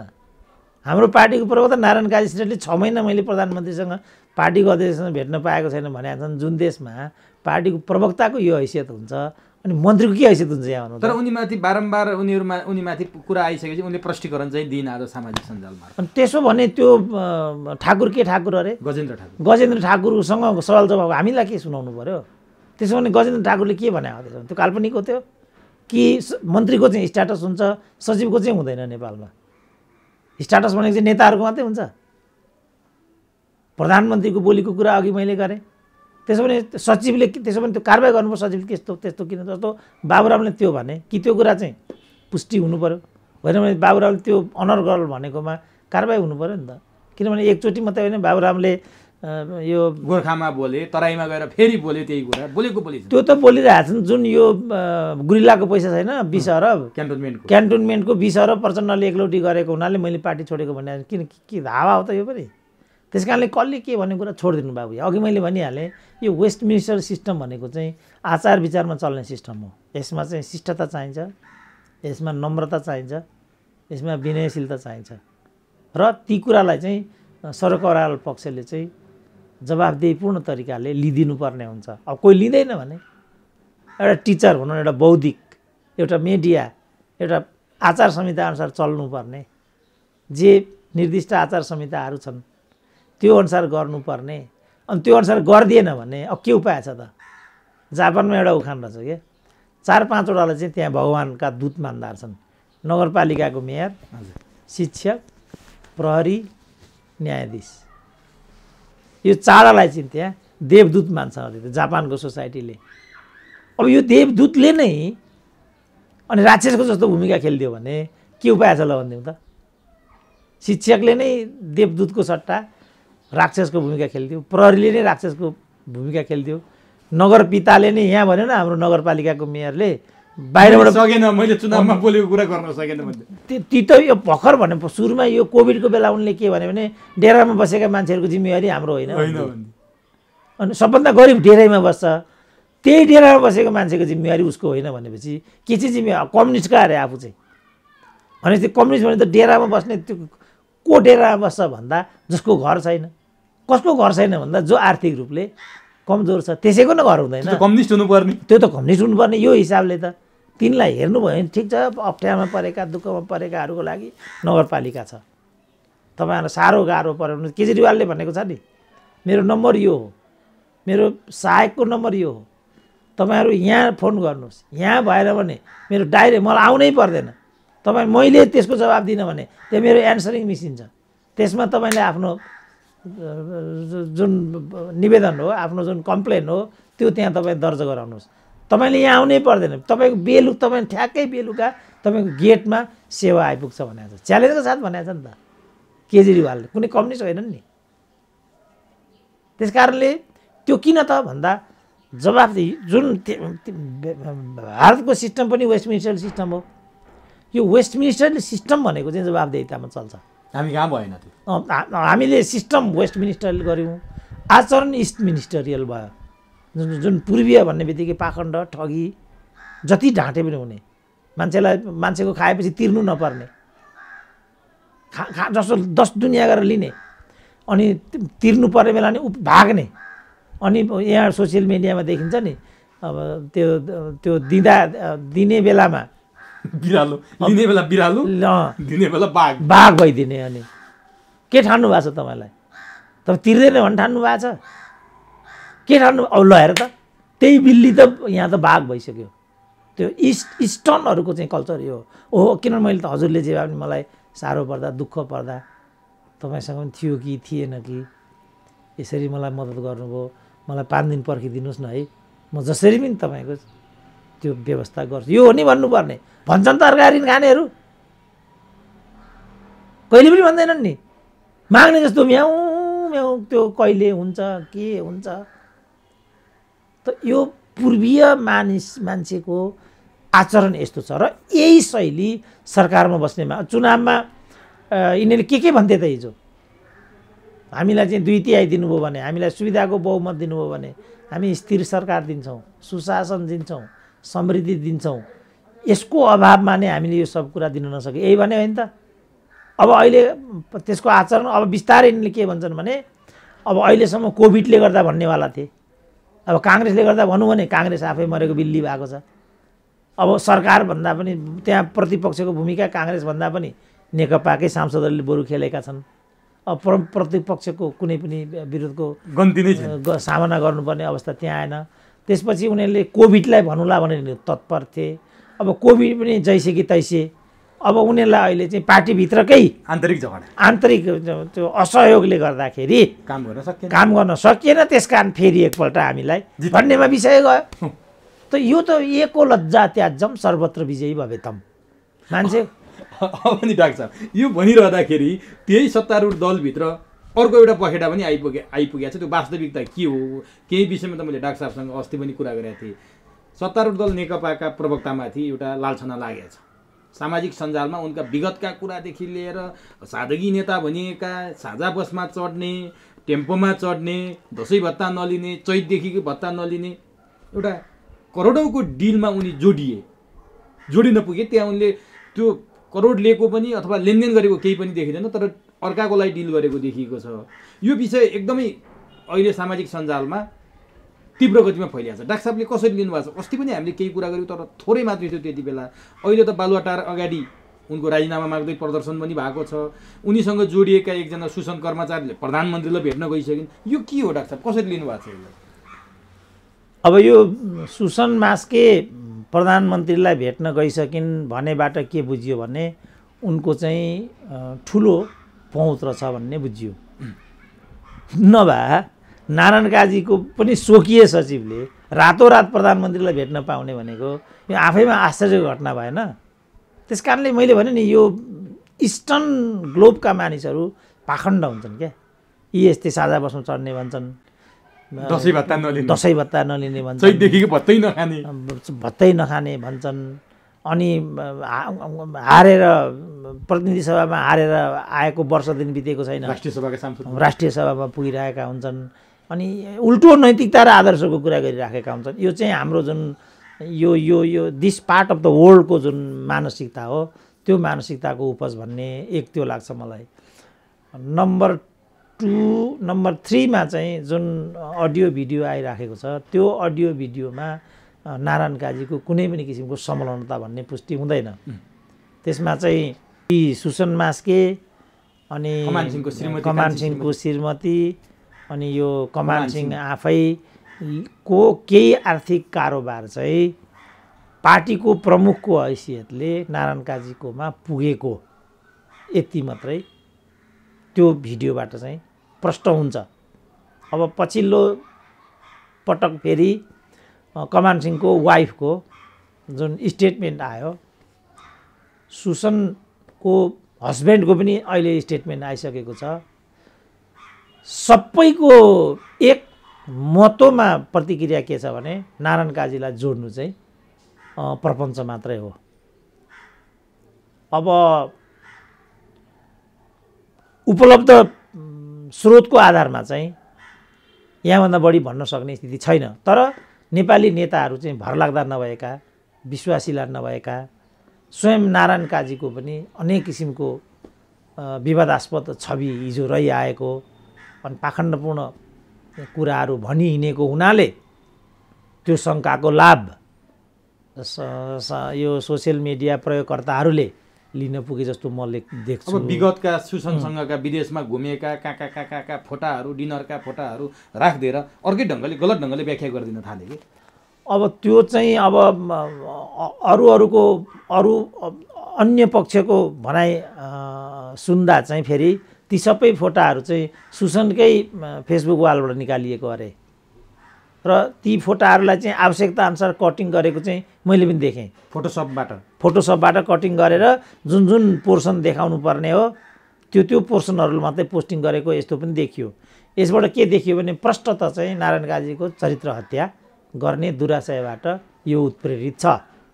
तर यसको जग चाहिँ जो नेपाली नेताहरूको अविश्वसनीय चाहिँ जुन चरित्र हो, किनभने मलाई चाहिँ कोही पनि नेता यस्तो हरकतबाट चाहिँ अछुतो छैन।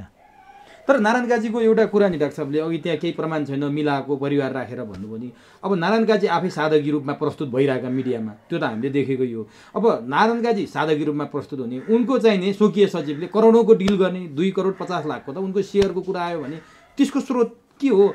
यो सादगी नेता, केही पनि आम्दानी नभएको नेताको कसरी त्यो करोडौँको मालिक चाहिँ स्वकीय सचिव भइन् भनेर प्रश्न उठाउन थाल्यो कि। त्यतातिर लगेनन् नि त, खालि उनको चरित्र हत्या गर्नेतिर मात्रै लगे नि त।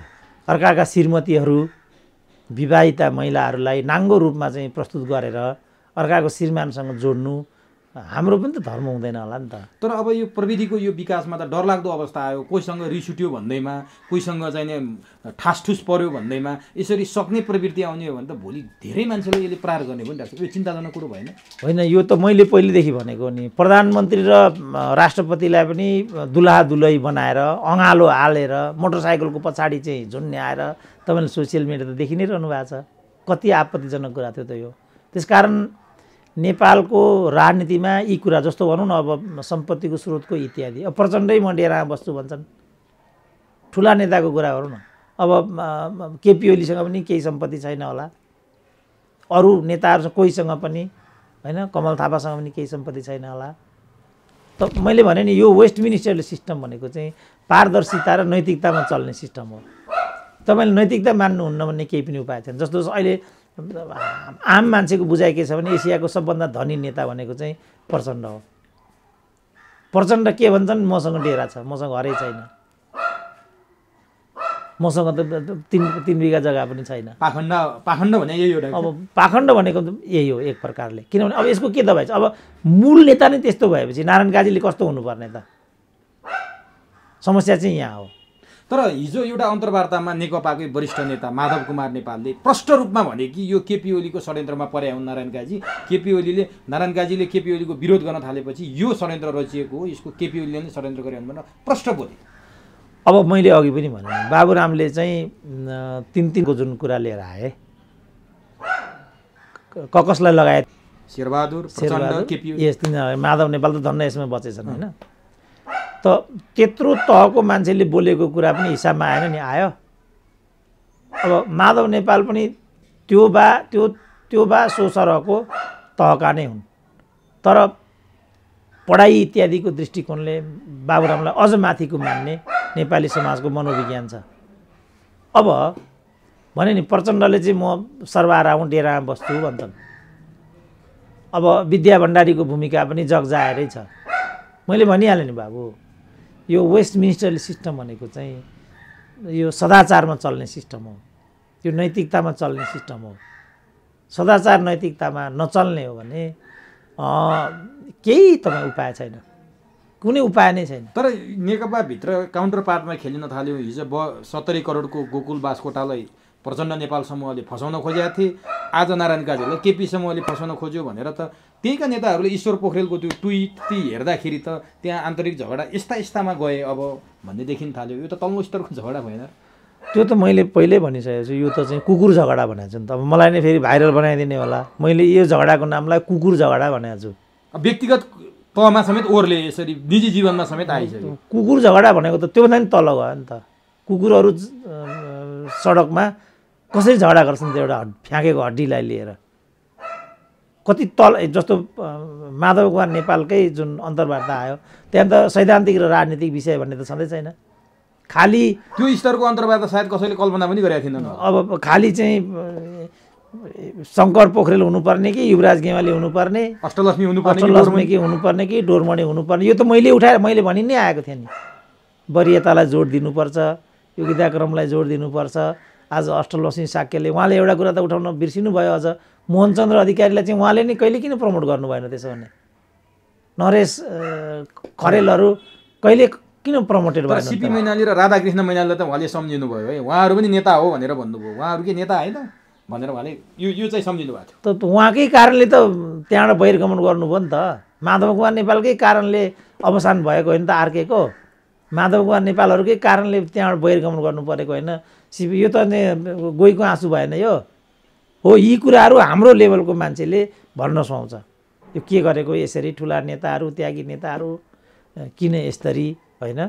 जस्तो मैले नै पनि यो नारायण काजी प्रकरणमा पनि दुःख लाग्यो, कमरेड तपाईँलाई यस्तो किन यो चरित्र हत्याको प्रकरण भयो, मैले नै फोन गरेर चासो व्यक्त गरेँ। हामीले गर्ने यो बरु यो मिल्यो। उहाँले त एउटा सैद्धान्तिक व्याख्या दिनुपर्छ नि त। आज पार्टीभित्रको के हो त समस्या? त्यतातिर छैन, त्यतातिर एक शब्द पनि नबोल्ने। अहिले के हो त नेपाली क्रान्ति के हुन्छ त? किन हामीले चाहिँ प्रजातान्त्रिक आचरण गर्न सकिरहेका छैनौँ? किन चाहिँ जनताको चाहिँ शिक्षा स्वास्थ्यको ग्यारेन्टी हुन सकिरहेको छैन? किन उद्योगहरू खुलिरहेका छैनन्? किन हामी चाहिँ निजीकरणमा गयौँ? यतातिर गर्ने त डिबेट त यहाँ हो नि त। जसले गर्दा आज भाइ छोराहरूले चाहिँ अरबमा गएर काटिनु पर्यो, अफगानिस्तानको ब्लास्टमा परेर हिजो पनि मलेसियाको कुरा 3-4 जना सुतेकै ठाउँमा मरिरहेछ। उहाँहरूलाई चिन्ता छैन त। त्यतातिर चाहिँ एक शब्द पनि नबोल्ने, अनि त्यो चाहिँ हामीले बोलिदिनु पर्ने त्यो चाहिँ, अनि खालि चाहिँ को के हो को कसो हो। तर डाक्टर साहब यो विषयमा नेकपाको स्थायी कमिटी बैठकमा हिजो पनि कुरा भयो नारायण काजीको विषयमा। केपी शर्मा ओली एक शब्द बोल्नु भएन, प्रचण्ड बचाउमा उत्रिनु भयो। यसले के सङ्केत गर्छ? केपी ओली चाहिँ किन बोल्नु भएन होला सचिवालय बैठकमा यो विषयमा? प्रचण्ड त बचाउमै आए होइन। अब यो त आफ्नो गुटकोलाई रेखदेख गर्ने भन्ने छ नि त। जस्तो माधव कुमार नेपालकै कुराबाट पनि त्यही आउँछ होइन। अब उहाँले चाहिँ के गर्नुभएको छ भने ब्लन्टली नारायण काजीलाई केपीको कोपमा परेको भन्ने कुरा गर्नुभएको छ, प्रष्टै भन्नुभएको छ। त्यसमा गोकुल मास्कोटाको के हो त? उहाँ त्योमा बोल्नु भएन। त्यो त बोल्नु भएको छैन त। गोकुल मास्कोटाले पनि त आखिर अराएको काम गरेको त हो नि। त्यस्तो फुचेले 70 करोड त डिल मात्रै हो नि त। त्यहाँ त 7-8 अरबको इन्भल्भमेन्ट छ त्यो पैसा, र त्यो फ्याक्ट कुरा हो फेरि। तर गोकुलले फेरि एउटा स्पष्ट सन्देश दिए नि नारायण काजीलाई, कमरेड केही कुरा सिक्नु छ भने मबाट सिक्नुहोस्, नैतिकता प्रदर्शन गर्नुहोस् भन्ने टाइपले उनले नारायण काजीलाई फेरि सन्देश। त्यो त भन्ने नै भएन, उनले त व्यवहारद्वारा सिद्ध गरे नि। He resigns. त्योमा त उनी नैतिकवान देखि त्यो विषय त नैतिकतासँग जोडियो नि त। तर नारायण काजीलाई त्यो अपेक्षा गरे। तर यो केसमा नारायण काजीको संलग्नताको कुरा त्यस्तो रूपमा जुन उनीहरूले पनि त बोलेका छन् नि त्यहाँ होइन। अडियो भएको छ, भिडियो भएको छ। त्यहाँ उनले चाहिँ खुल्लम खुल्ला जाँड चिनी लगाएर बोलेका छन्, लगाएका छन् नि, जाँड चिनी जम्मै त्यहाँ भनिरहेछ उनले। रकम पनि उल्लेखित छ होइन। कर्मचारीलाई पनि हेपेको छ। एउटा मन्त्रीले लेभलको मान्छेले बोल्न सुहाउने कुरा गोकुल बास्कोटाको तहले मिल्छ, किनभने उनको तह नै त्यही हो। तर एउटा मन्त्रीले त त्यसरी बोल्न त सुहाउँदैन हो। यो तरिकाले त नारायण काजीले त्यहाँ बोलेको त सुनिएन नि त। उनले त के भने शिष्ट भाषामै छैन होइन, भाषा जेसुकै भए पनि विषय पनि त्यहाँ कस्तो आयो भने तपाईँहरूको यो सुन्यो, तपाईँहरू मिलेर जानुहोस्, तपाईँहरू सबै मेरै परिवारको हो, तपाईँहरू सबै मेरै मान्छे हो, तपाईँहरू मिलेर किन यस्तो गर्नुहुन्छ भन्ने कुरा र त्यहाँबाट आयो। त्यहाँ त जस्तो भनौँ न, म के भनिरहेको थिएँ भने राजदूत पच्चिनेर पैसा बेच्छन्, बेविचार नगराइकन, नातेदारी नलगाइकन, केही पनि दिँदैन, म यो कुरा भन्थेँ नि होइन। त्यो कुरासँग त्यो जोडिन खोज्छ त्यो। तर मै अहिले करोड भनिरहेछ, सुसनको नाम आएको छ, अर्कोको नाम आएको छ, तर तपाईँलाई मैले यति पैसा दिएँ, त्यो मेरो यस्तो किन भयो त भन्नुभएको छ नि त कमान सिंहले पनि। सुसनसँग यो पैसा गयो, यताबाट यस्तो भयो, यो मैले ब्याङ्कबाट गरेको, मैले पैसा पनि त्यो मेरै हो, अनि ब्याङ्कको ब्याज पनि मैलै तिर्नुपर्ने, यो कुरा मिलाइदिनु न कमरेड भन्न खोजे जस्तो मात्रै देखिन्छ। अरू केही छैन। त्यो तपाईँलाई मैले बुझाएको, के तपाईँले मलाई यस्तो गर्नुभएको त भनेको छैन नि त। त्यहाँ जहाँसम्म उनले लेखेको चिठी हो, त्यो चिठीमा चाहिँ भावुक रूपमा उनलाई लक्ष्य गरेर अनेक कुराहरू आएका छन् भन्ने कुरा सत्य हो। तर यो अडियो र भिडियोमा त्यो कुरा त्यसरी आउँदैन। अब जुन हुन् काजी के कमान सिंहले भनेको जुन स्ट्याटस हो, त्यो स्ट्याटसलाई कसरी हेर्ने, त्यो कुराको अर्थ के लाग्ने, त्यसमा चाहिँ डिबेट गर्न नसकिने भन्ने भएन। जस्तो अब यही कुरा आइरहेछ नि त पुडा सैनीको केसमा। पुडा सैनीले म रवि लामिछानेले गर्दा चाहिँ आत्महत्या गर्न विवश भएँ भन्ने कुरा आएर आत्महत्या दुरुत्साहनमा उनीमाथि कारबाही गर्ने कुरा भयो। मैले भनेको के भने, जस्तो म पनि बोलिरहेको हुन्छु, पटक पटक सुरेन्द्र केसीले मलाई होच्याउने, घोच्ने, पेच्ने गरेको हुनाले मलाई चाहिँ जीवनबाट नै निराश भएर मैले आत्महत्या गरेँ।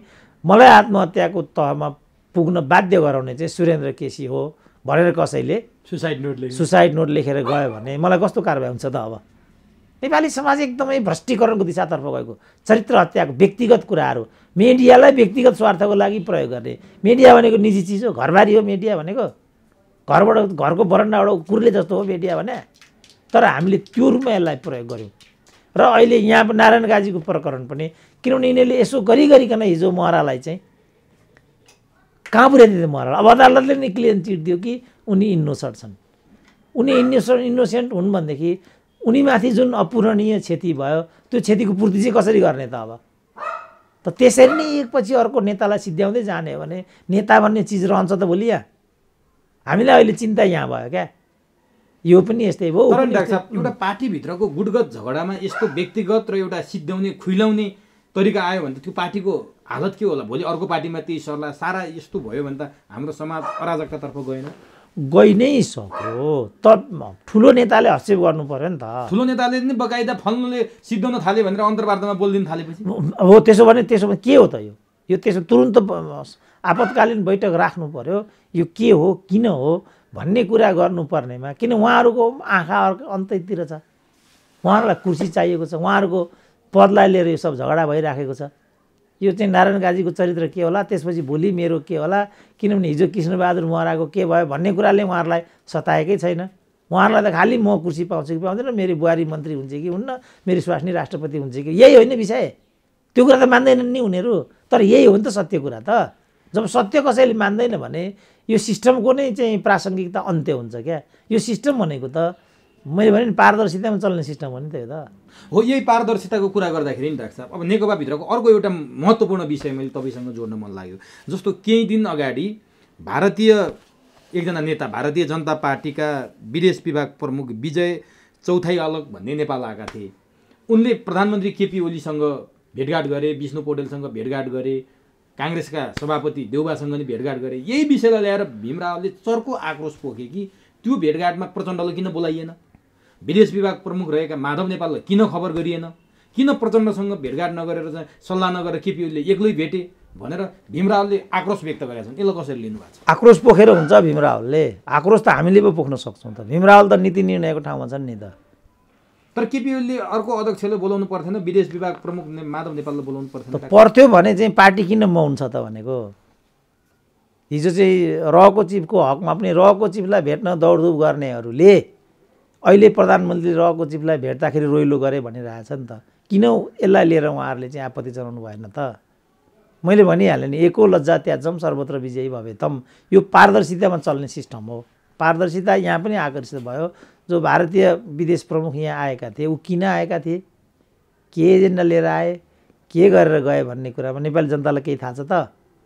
भनेपछि यो प्रजातन्त्र हो त भनेको हामीले? यो प्रजातन्त्र होइन, यो लुटतन्त्र हो म भन्छु नि। कारण यो हो, प्रजातन्त्रमा त के हुन्छ भने योग्यता क्रमले मर्यादा पाउँछ, पारदर्शिता अनिवार्य हुन्छ। त्यो हुन्छ नि प्रजातन्त्रमा त। केही कुरा छैन नि यहाँ त। तर यसो नहुँदाखेरि त्यो पार्टीका एकजना जिम्मेवार नेता भीम रावलले आक्रोश पोख्नु स्वाभाविक होइन र डाक्टर साहब? के गर्नु होइन, स्वाभाविक अस्वाभाविक मैले भनिनँ नि त। आक्रोश पोख्ने, आक्रोश कम भयो मैले भनेको नि। आक्रोश पोख्ने त हामीमा यहाँ हाम्रो त के अरू छैन नि। म के गर्न सक्छु त आक्रोश पोख्ने बाहेक? उहाँ त नीतिमा हस्तक्षेप गर्न सक्नुहुन्छ नि। के हो यो? नोट अफ डिसिजन लेख्न सक्नुहुन्छ। यो तपाईँ एक्लै कसरी गरिरहनु भएको छ पार्टी अध्यक्षले? पार्टीलाई यो बारेमा जानकारी छ कि छैन? यसलाई लिएर आपतकालीन बैठक म माग गर्छु। उहाँ त्यो ठाउँमा हुनुहुन्छ नि त। आक्रोश भनेको त फुटपाथमा हिँड्ने मान्छेले पोख्ने कुरा होइन बाबु। आक्रोश भने के हो? एकदम छाती फुटाइदिन्छु म भन्ने कुरालाई नै आक्रोश भन्ने भए? उहाँ त आक्रोश पोखेर उहाँले मुक्ति पाउनुहुन्न नि। उहाँ त ठ्याक्कै किन यस्तो गर? किनभने एउटा मात्रै कुरा हो र यो? उहाँ हिजो त्यो रहेको चिफ आयो, यही कुरा भन्थे, कसैलाई थाहा छैन भन्थे। त्यसो भने यो के हो किन भन्दैन त उनीहरू? सम्बन्धित मिटिङमा यो कुरा किन निकाल्दैनन् त? अनि आक्रोश बोकेर हुने कुरा हो यो। जस्तो माधव नेपालले त्यहाँ गर भने, त्यहाँ गर भनेर सल्टिने कुरा हो यो। कमिटीभित्र यो कुरा चाहिँ गम्भीर रूपमा आउनु पऱ्यो नि त। जे आएर केपी ओलीमाथि हिजो लाग्यो, त्यसो भने त्यो कुरा त्यहाँ आउनु पऱ्यो नि त। बाहिर भनेर हुने कुरा हुन्छ यिनीहरू। त्यस कारण मैले भने चाहिँ यो त गैर पद्धतिगत कुराहरू हुन्। कम्युनिस्ट पार्टीभित्र यस्तो चल्दैन। अब डाक्टर साहब, यो विषयभन्दा अलिकति अर्को अझ नेकपाको सचिवालय स्थायी कमिटी बैठकमा केन्द्रित हौँ। स्थायी कमिटी बैठक बस्न त बस्यो, तर शोक प्रस्ताव पारित गरेर त्यो सकिहाल्यो। त्यहाँ कुनै अरू काम त भएन। त्यो बैठकमा केपी ओली जानुका मुख्य कारण के थियो? उनी जाँदैन भन्दै गए। एउटा शोक प्रस्ताव पारित गर्नलाई एउटा त्यतिको लागि गएको थिए, अथवा बालुवाटारमा सर्यो धुम्बाराईबाट त्यो भएर गएको थिए, अथवा साँच्चीकै केपी ओली अब प्रक्रियागत ढङ्गले कमिटीबाट निर्णय गर्ने कुरामै म सहभागी भएँ भनेर सन्देश दिन लगाएको थिएँ? के कारणले? होइन, उनलाई थाहा थियो नि त त्यहाँ त्यति मात्रै हुन्छ। त्यही भएर मात्रै गएको थिएँ? त्यति उनलाई थाहा थियो नि त्यहाँ त्यति मात्रै। पहिल्यै एजेन्डा फिक्स थियो नि त। त्यति मात्रै हुन्छ भन्ने कुरा थाहा थियो। उनी गइदिए। अब दुनियाँलाई के लाग्यो भने केपी ओली आइदिए होइन। अब त्यसभित्रको रहस्य के थियो भन्ने कुरा त अहिले मात्रै उठिराखेको छ। त्यस कारण उनी त्यहाँ गएका थिए। कुरा त प्रष्टै छ। भनेपछि अब 1 गतेको बैठकमा केपी ओली फेरि नजान सक्छन्? सबै कुरा हुनसक्छ। किनभने यिनीहरूलाई थाहा भइसक्यो यिनीहरूको केही लुर रहन्छ, यिनीहरू केही गर्न सक्दा रहन्छ भनेको त क्लियर भइगयो। मुख्य कुरा प्रधानमन्त्री हो, उनी प्रधानमन्त्री, छँदैछन्। अब यस्ता जाबा कुराले के फरक पर्छ र केपी ओलीलाई?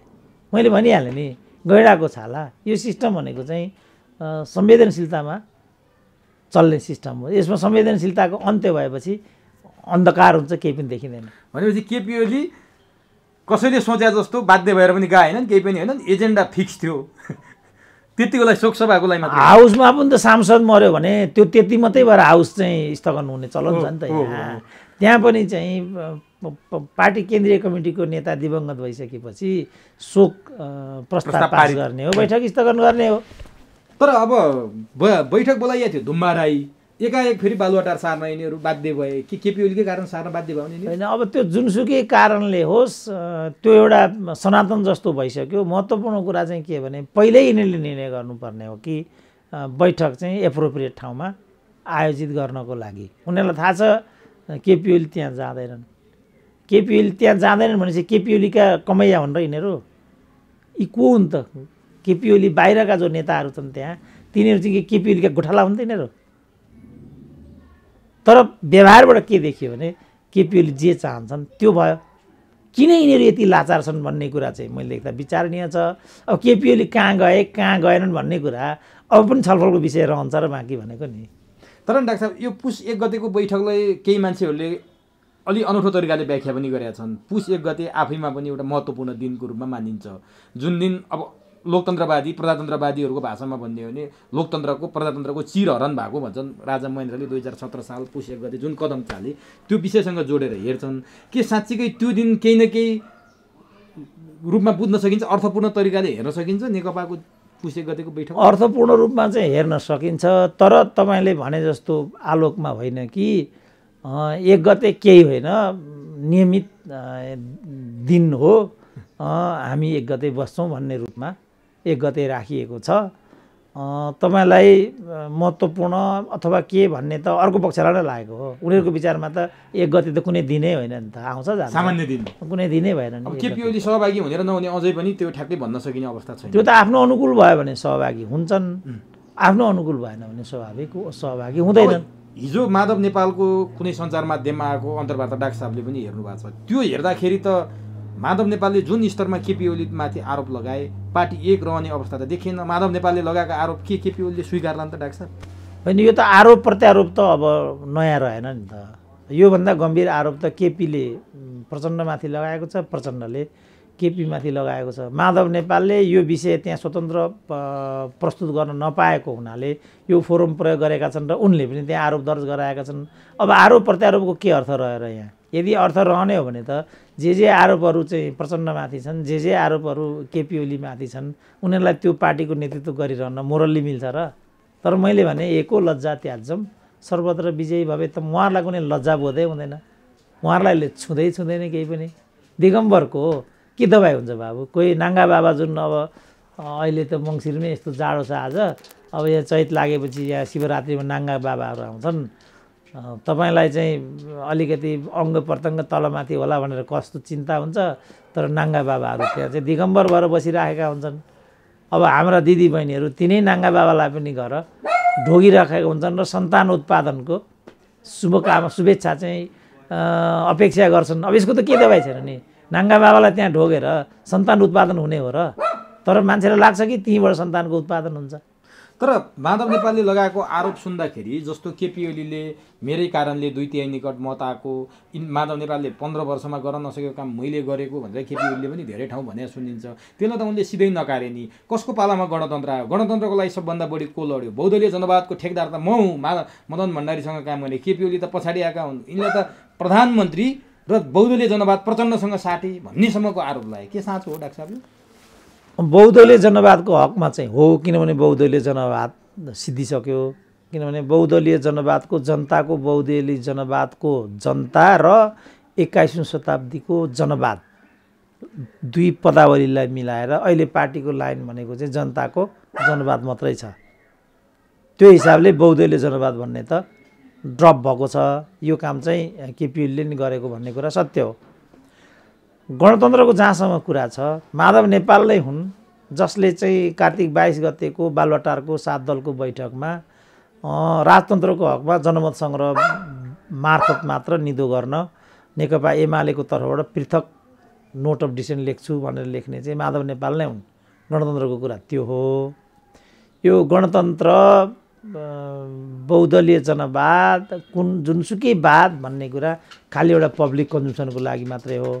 मुख्य कुरा चाहिँ के भने नेपाली कम्युनिस्ट नेताहरू अवसरवादी छन् र उनीहरूले यो सब चाहिँ पदको लागि गरेको हो। अब अहिले माधव नेपालसँग कुनै पद छैन दुर्भाग्यले, होइन।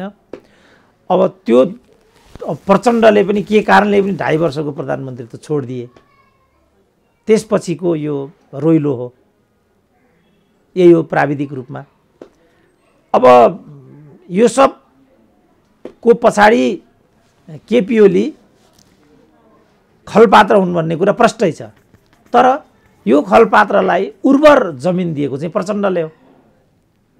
किनभने प्रचण्डले 2.5 वर्षको प्रधानमन्त्रीको न 5 बुँदे सहमति हो, त्यसको बुँदा नम्बर 4 मा यो थियो कुरा। अब के कारणले उहाँले त्यो कुरा छोडिदिनु भयो? छोडिदिइसकेपछि केपी ओली चाहिँ हान्ने रागोबाट अगाडि बढ्दिए। त्यसकारण मैले के भनेको छु भने आजको कलहको जग दिएको प्रचण्डले हो, संरचना खडा गरेको मात्रै केपी ओलीले हो। तर माधव नेपालहरूले मिलाउनु पर्थ्यो, मिलाउनुको साटो प्रचण्डलाई उत्तेजित बनाएर केपी ओली विरुद्ध लगाइदिने। केपी ओलीले पनि माधव नेपाल, प्रचण्ड, झलनाथ, वामदेवहरूलाई फुटाउनेतिर लाग्ने। भनेपछि अब पार्टी त एक हुने, एक दिशामा हुन एक भएको छैन भनेर डाक्टर साहबले भनिरहनु भएको छ। अब नामै पनि एक नरहने अवस्थामा गएन र माधव नेपालले नेकपा एमाले दर्ता गराउने केपी ओली हुन्, वकिल पठाउने केपी ओली हुन्, त्यो वकिलको नाम भनिदिउँ, प्रमाण दिउँ, तिथिमिति दिउँ भनेर भनिसकेपछि त स्थिति त डरलाग्दो देखियो नि। होइन, स्थिति त जस्तो मैले भनेकै छु नि त, यो एकता चाहिँ कृत्रिम छ, रहस्यपूर्ण छ, हठात छ। यसले कुनै परिणाम दिँदैन, दिए पनि त्यो देश र जनताको पक्षमा जाँदैन। मैले भनेको यही हो। अब त्यस्तो प्रकारको एकता आफै पनि अर्थपूर्ण छैन। अब भनेपछि यो अनर्थको एकताको भविष्य चाहिँ के त भन्दा मैले बटम लाइन के दिएको छु भने प्रचण्ड प्रधानमन्त्री हुन पाएन भने पार्टी विभाजन, केपी ओलीले प्रधानमन्त्री छोड्नु पर्यो भने मध्यावधि। बटम लाइन यही हो। तर यिनीहरू यो घिउ बेचुवा र तरवार बेचुवा भएको हुनाले ठ्याक्कै यो गर्ला त भन्न सकिँदैन। किनभने घिउ व्यापारीलाई घिउ बेच्नु छ, तरवार व्यापारीलाई तरवार बेच्नु छ। तरवारवालाले घिउको गुणगान गाउने, घिउवालाले तरवारको गुणगान गाउने। जम्मैको लक्ष्य, दुवैको लक्ष्य भनेको आफआफ्नो माल चाहिँ बेच्ने। अब यिनीहरूको पनि यताड यो भन्ने, उताड यो भन्ने। मुख्य कुरा के भने आसन्न अध्यक्ष पदको ग्यारेन्टी कि यो खोज्ने कि सत्ता साझेदारी गर्ने। यहाँ रणनीति, कार्यनीति, नेपाली जनता, व्यापार घाटा, वैदेशिक ऋण, कोभिड भन्ने। हिजो माधव नेपालको त्यो अन्तर्वार्तामा कोभिडको प्रसङ्ग कतिको आयो सुन्नुभयो? एक ठाउँ पनि आएन। अनि अहिलेको ज्वलन्त प्रश्न त कोभिड हो नि, व्यापार घाटा हो, वैदेशिक ऋण हो, महँगी हो, महँगी जनजीविका हो। त्यहाँ एक शब्द नबोल्ने विद्या भण्डारीलाई मन्त्री बनाए, उनले झ्वाङ चल्यो, राष्ट्रपति बनाइदिए। त्यसो भने माधव नेपालले किन यो भन्न सकेनन् कि माया ज्ञावलीलाई चाहिँ किन नबनाएको त? त्यसो भने र विद्या भण्डारीलाई त बनाए ल, अनि माया ज्ञावलीलाई उनले त त्यति मात्रै हो र तत्कालीन नेकपा एमालेको महाधिवेशनमा झलनाथ खनालले सैकडौँ मतले हराएका थिए केपी ओलीले। तर मैले त थोरै मतले 0.5% हारेका थिएँ केपी ओलीसँग। त्यही पनि उनले के पार्टीमा हिँगा लाए, यस्तो गरे, शङ्कर पोखरेललाई बनाए, युवराज गेवाली बनाउनु पर्थेन, डोरमनीको ठाउँमा अष्टलक्ष्मी बनाउनु पर्थेन। नामै दृष्टान्तै धेरै पेश गरे। केपी ओलीकै कारण नै आज नेकपा यो हदमा पुगेको भने होइन। के भनेको माधवजीले मलाई छक्क लाग्छ भनेको, उहाँले पनि त युवराज गेवाली, हाम्रो युवराज कार्की, मोहन चन्द्र यी जम्मैलाई छोडेर भीमरावलाई बनाएको होइन भनेको 51 सालमा। सुभाष नेमाङहरूलाई बनाएको के भने हो? यो म केही पनि बुझ्दिनँ। किन यस्तो भन्छन् नेताहरू?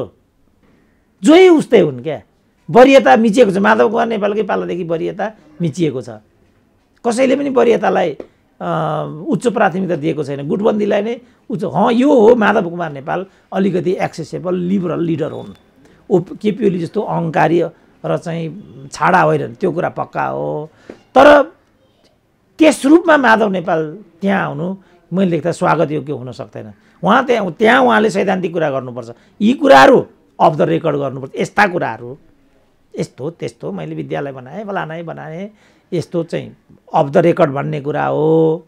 होइन त्यस्तो फोरम त उहाँले एउटा सैद्धान्तिक प्रस्तुतिको लागि पो अब झलनाथले चुनाव जितेको प्रचण्डले जिताइदिएको उहाँले गफ गरेर हुन्छ झलनाथलाई खुद चुनाव जिताइदिएको त प्रचण्डले हो माओवादी हुँदा भनौँ न माओवादी त्यति बेर उहाँ आफै त्यहाँ गएर इत्यादि गरेर उहाँले नै योजना गरेर उहाँलाई प्रधानमन्त्री बनाएको भने माधव नेपालले हो के अरे प्रचण्डले हो पार्टी अध्यक्ष बनायो भने उहाँले बनाएको हो र भने उहाँ त केपीको लाइनमा हुनुहुन्थ्यो अनि यस्तो यस्तो कुरा किन गर्छन् नेताहरू म केही पनि बुझ्दिनँ यसको केही अर्थ छैन तर नि डाक्टर साहब हेर्दाखेरि लडाइँ देखिन्छ प्रचण्ड र केपी ओलीको प्रचण्डको अन्तर्वार्ता हेर्दाखेरि यो हदको उत्तेजना फैलाउने देखिन्न थियो तर लडाइँ त माधव नेपाल र केपीको पो रहेछ माधव नेपालको हेर्दा त निकै केपी ओलीप्रति त उत्तेजक त्यसैले त केपी ओलीले बारम्बार भनेको छ नि त तपाईँ हामी मिलौँ प्रचण्ड तपाईँ हामी मिलौँ तपाईँ हामी मिले कुरा सिद्धिहाल्छ माधव नेपालबाट समस्याको समाधान हुँदैन धोका पाउन भन्ने कुरा बालोटारको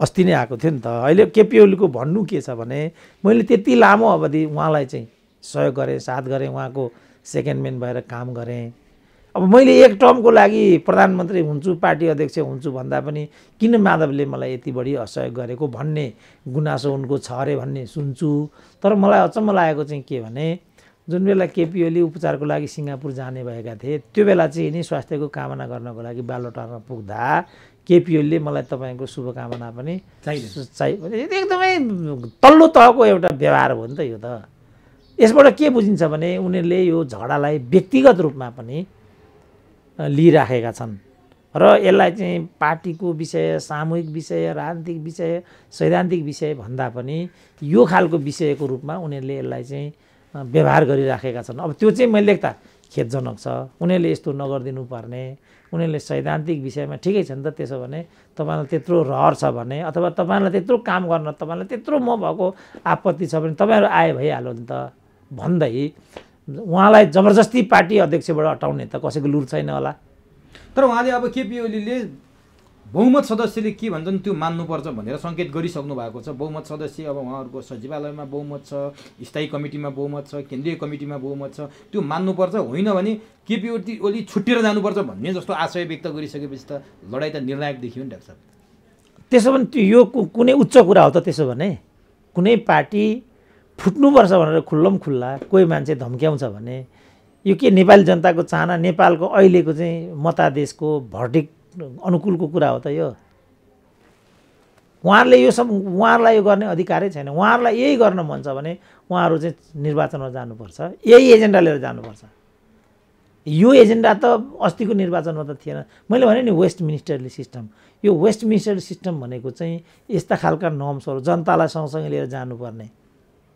अब भनौँ न केपी ओलीको कुरा गर्दाखेरि त 2/3 लिएर आएका छन् होइन भर्खरै उपनिर्वाचन भयो फेरि जितिरहेछ तर हामीले होइन पार्टी फुटाउनु खोजे हामी त एक ढिक्का बनाउन खोजेका छौँ केपी ओलीको संस्कार केपी ओलीको प्रवृत्ति केपी ओलीले हामीसँग गर्ने व्यवहार बोल्ने शैली एउटालाई के भनेको छ त्यो रघुजी पाउनु पर्ने कुरा नि ल्याएर जोड्दाखेरि त केपी ओलीकै कारण हामीले चाहिँ बाध्य भयौँ भन्ने उनले प्रस्तुत गरे नि त्यसमा म भिन्न मत राख्दिनँ त्यो सत्य कुरा हो केपी ओली असंस्कार छन् उद्दण्ड छन् व्यक्तिवादी छन् आत्मकेन्द्रित छन् सबै कुरा सत्य हो तर के गर्नुहुन्छ त बाबा उहाँबाट पार्टी अध्यक्ष पनि भएर आउनुभयो झापाबाट पनि विजयी बनेर आउनुभयो 2/3 पनि ल्याएर देखाइदिनु भयो हामीले बनाएको हो त उहाँहरूले नै बनाएको हो नि त यस्तो नालायकलाई किन बनाएको त त्यसो भने यो हो नि त समस्या तर पार्टी फुटाउने नै उहाँ हो उहाँ छोडेर जानुहुन्छ भने नि हाम्रो कुनै आपत्ति छैन भन्ने त्यो त होला पार्टी फुटाउने उहाँ होला यो त हाइपोथेटिकल कुरा हो नि सत्य कुरा त के भने माओवादीसँग पार्टी एकता उहाँकै पालामा भयो एकता गराउनु फुटाउनु भयो त यसको योजना त मैले गरेँ अब बानेश्वरको कुन चाहिँ घरमा बसेर पार्टी एकता गरौँ भने सबभन्दा पहिला माधव नेपाल हो भनेर भन्नुभयो होला तर उहाँका पालामा त त्यस्तो भएको छैन नि त उहाँलाई त माओवादीले लखेट्थ्यो त जुत्ताले हान्थ्यो त उहाँलाई त माओवादी भन्नेले त खोइ त त्यो चाहिँ उहाँले स्मरण गरेको होइन यस्तो हावादारी कुरामा हामी समय खर्च नगरौँ मुख्य कुरा के भने केपी ओलीले प्राविधिक रूपमा यो देशको नेतृत्व आफ्नो हातमा लिनुभयो उहाँलाई त्यहाँबाट अपदस्थ गराउने हो भनेदेखि प्रोपर विधि सबभन्दा राम्रो हुन्छ त्यसको लागि सबभन्दा राम्रो मौका भनेको प्रचण्डले छोड्नाले आजको दिन जुन दिन 2.5 वर्ष पुग्छ ल है कमरेड अब चाहिँ हामी नै त्यही कुरालाई स्पिटाइट गरिदिन्थ्यौँ नि किनभने त्यही नै सत्य हो त्यसो भयो नि डाक्टर साहब अब अन्तिममा अब माधव नेपालको भनाइ त हामीले सुनिहाल्यौँ। बाहिर सञ्चार माध्यममा त त्यो भन्छन् भने बैठकमा कसो गर्छन् होला यिनीहरू, त्यो पनि एउटा हाम्रो दिमागमा उब्जेको प्रश्न हो। अब माधव नेपाल यसरी प्रस्तुत हुने, केपी ओली पनि कुनै कम छैनन् माधव नेपाल भन्दा। यसो गर्दै गयो भने यिनीहरूले प्रक्रियागत ढङ्गले केपी ओलीलाई हटायो भने के हुन्छ? त्योभन्दा अगाडि नै केपी ओलीले मध्यावधि घोषणा गरिदिन्छन् अथवा पार्टी एकता भङ्ग भएको घोषणा गरिदिन्छन्। अब यो चाहिँ अब धेरै ढिलो होला जस्तो देखिएन होइन डाक्टर? होइन, त्यो म भन्न सक्दिनँ, किनभने यो कुनै सैद्धान्तिक झगडा होइन, यो वैचारिक झगडा होइन, खालि यो पदको मात्रै झगडा हो। त्यसो भए यिनीहरू हामी मिल्यौँ, एक भयौँ, हाम्रो महान पार्टी फेरि एक भयो भनेर हात मिलाएको फोटो ठुलो सम्भावना त्यही नै छ। किनभने पार्टी फुट्ने बित्तिकै तिनीहरू त माटोमा आइहाल्छन् नि। अनि कसरी यो पार्टी फुट्छ भन्नु त? यो माटोमा कोही आउन चाहँदो हो, उहाँ 61 जना सांसदहरू खबरदार पार्टी फुटबल तत्पर गरेर बसिरहेछ। किन पार्टी फुट्ने बित्तिकै तिनीहरू पनि माटोमा आउँछन्। तर अहिले त ग्रास रुटमै गइसके यिनीहरू चाहिँ तल्लो लेभलसम्म नै विभाजन भइसक्यो। हिजो केपी ओलीकै जिल्लामा माधव नेपाल र प्रचण्ड पक्षले छुट्टै गुट भेला गरे, विराटनगरमा उनीहरूले छुट्टै गुट भेला गरे। यो हुँदै गएको तल्लो स्तरसम्मै चिरा परेको छ नि डाक्टर साहब यसपालि त। चिरा त परिराखेकै हुन्छ। अब टुट्यो नै भने पनि हामी रापरपाको कहानी देखिराखेका छौँ, मधेसवादीको कहानी देखिराखेका छौँ। कुनै ठुलो घटना होइन नि नेपाली राजनीतिमा। मुख्य कुरा चाहिँ यिनीहरूको जुन एउटा गृह कलह हो, यो गृह कलहले कहिलेसम्म नेपाली जनताको दिमाग चाटिरहने र यो बोझलाई हामीले कहिलेसम्म भोग्न अभिशप्त हुनुपर्ने डिबेट मैले यहाँ केन्द्रित गर्नुपर्छ भन्ने देख्छु। अब कुन चाहिँ पार्टी फुट्ला, कुन चाहिँ पार्टी जुट्ला, कुन चाहिँ मान्छे नेता होला, कुन चाहिँ मान्छे प्रधानमन्त्री होला, के भएर नेपाली जनतालाई? त्यसो भयो नि डाक्टर साहब, यो जुन किसिमको झगडा छ कहाँ गएर अन्त्य हुने? यो त अविच्छिन्न जाने जस्तो देखियो। अब यो कहाँ पुगेर यसले एउटा अन्त्य हुन्छ र जनताले आज भोलि पर्सि सधैँभरि यिनीहरूको बन्धक जस्तो भएर बस्नुपर्ने नेकपा र जनताले उन्मुक्ति पाउँछन् त डाक्टर साहब? यति प्रश्न त्यो त मैले देख्दा कहिले पनि अन्त्य हुँदैन। 100 वर्ष लाग्छ, मैले पहिल्यै भनेको छु। किनभने हामीले राजनीतिलाई ठिकसँग बुझेका छैनौँ नेपालमा। राजनीति भनेको यस्तोको लागि होइन। जुन अन्तर्वार्ता दिनुभयो माधव नेपालले, मैले देख्दा त अन्तर्वार्ता पनि ती चिजको लागि होइन, तर हामीले त बनायौँ त्यस्तै। अब त्यो अन्तर्वार्ता धन्न त्यहाँ बज्यो। यस्तै खालको अन्तर्वार्ता गर्दाखेरि त त्यही पत्रकारले टिभी नै छोड्नु पर्यो। यस्तो हो नि त हाम्रो देश त। यो अनन्तकालसम्म जान्छ। त्यस कारण मैले इट टेक्स मलाई लाग्छ मिनिमम 100 इयर्स। किनभने अब माधव नेपालको तह त्यो छ, केपी ओलीको तह त्यो छ, प्रचण्डको अवस्था त्यो छ। अब यी बुढाहरू त त्यहाँबाट रिटायर हुनै मन लाग्छ, अर्को 10 वर्ष लाग्छ। त्यो पनि हो कि होइन? कृष्ण प्रसाद गिरिजाहरूलाई चाहिँ दृष्टान्त मान्ने हो भने त 20 वर्ष नै उनीहरू त्यहाँ रिटायर हुँदैनन्। त्यसपछि उनका छोरी बुहारी स्वास्नी यसरी आउँछन्। त्यही प्रवृत्तिलाई उनीहरूले कन्टिन्युएसन दिन्छन्। कार्यकर्ता तल दास जस्ता छन्। अब हामीले यहाँबाट भनेर केही कुरा चेन्ज हुन्छ त? जनतालाई जानकारी गराउने मात्रै हो। खालि जनताले सुनुन् यो कुरा र जनताले पनि आफूलाई रूपान्तरणको प्रक्रियामा लग्यो भने, जस्तो दिल्लीमै भनौँ न, कत्रो फुइन्थ्यो बिजेपीको, हाम्रो किल्ला हो त्यो भन्थ्यो। बिजेपीलाई भारतभरि त बिजेपीको कुनै हैसियत हुँदैन थियो, तर चाहिँ के भने दिल्लीमा जित्थ्यो। र ऊ के भन्थ्यो भने सचेत जनताहरूले जहिले पनि बिजेपीलाई साथ दिन्छन्। अब अहिले त्यहाँ केजरीवाल आइपुगे, किनभने दिल्लीका जनताहरू जागे कि हामी पनि जाग्नु पर्यो। अब अर्काको भारी बोकेर जिन्दगी गुजार्ने भरिहाले, अनि म सगरमाथा चढ्छु भन्न थाल्यो भने त्यत्रो भारी बोकेर सगरमाथा पुगिन्छ कहिले? त्यो हुने कुरा हो। त्यो सगरमाथामा त फिक्स के अरे लोड हुन्छ, फिक्स पद्धतिहरू हुन्छन्। त्यसपछि मान्छे सगरमाथा पुग्न सक्ने हुन्छ।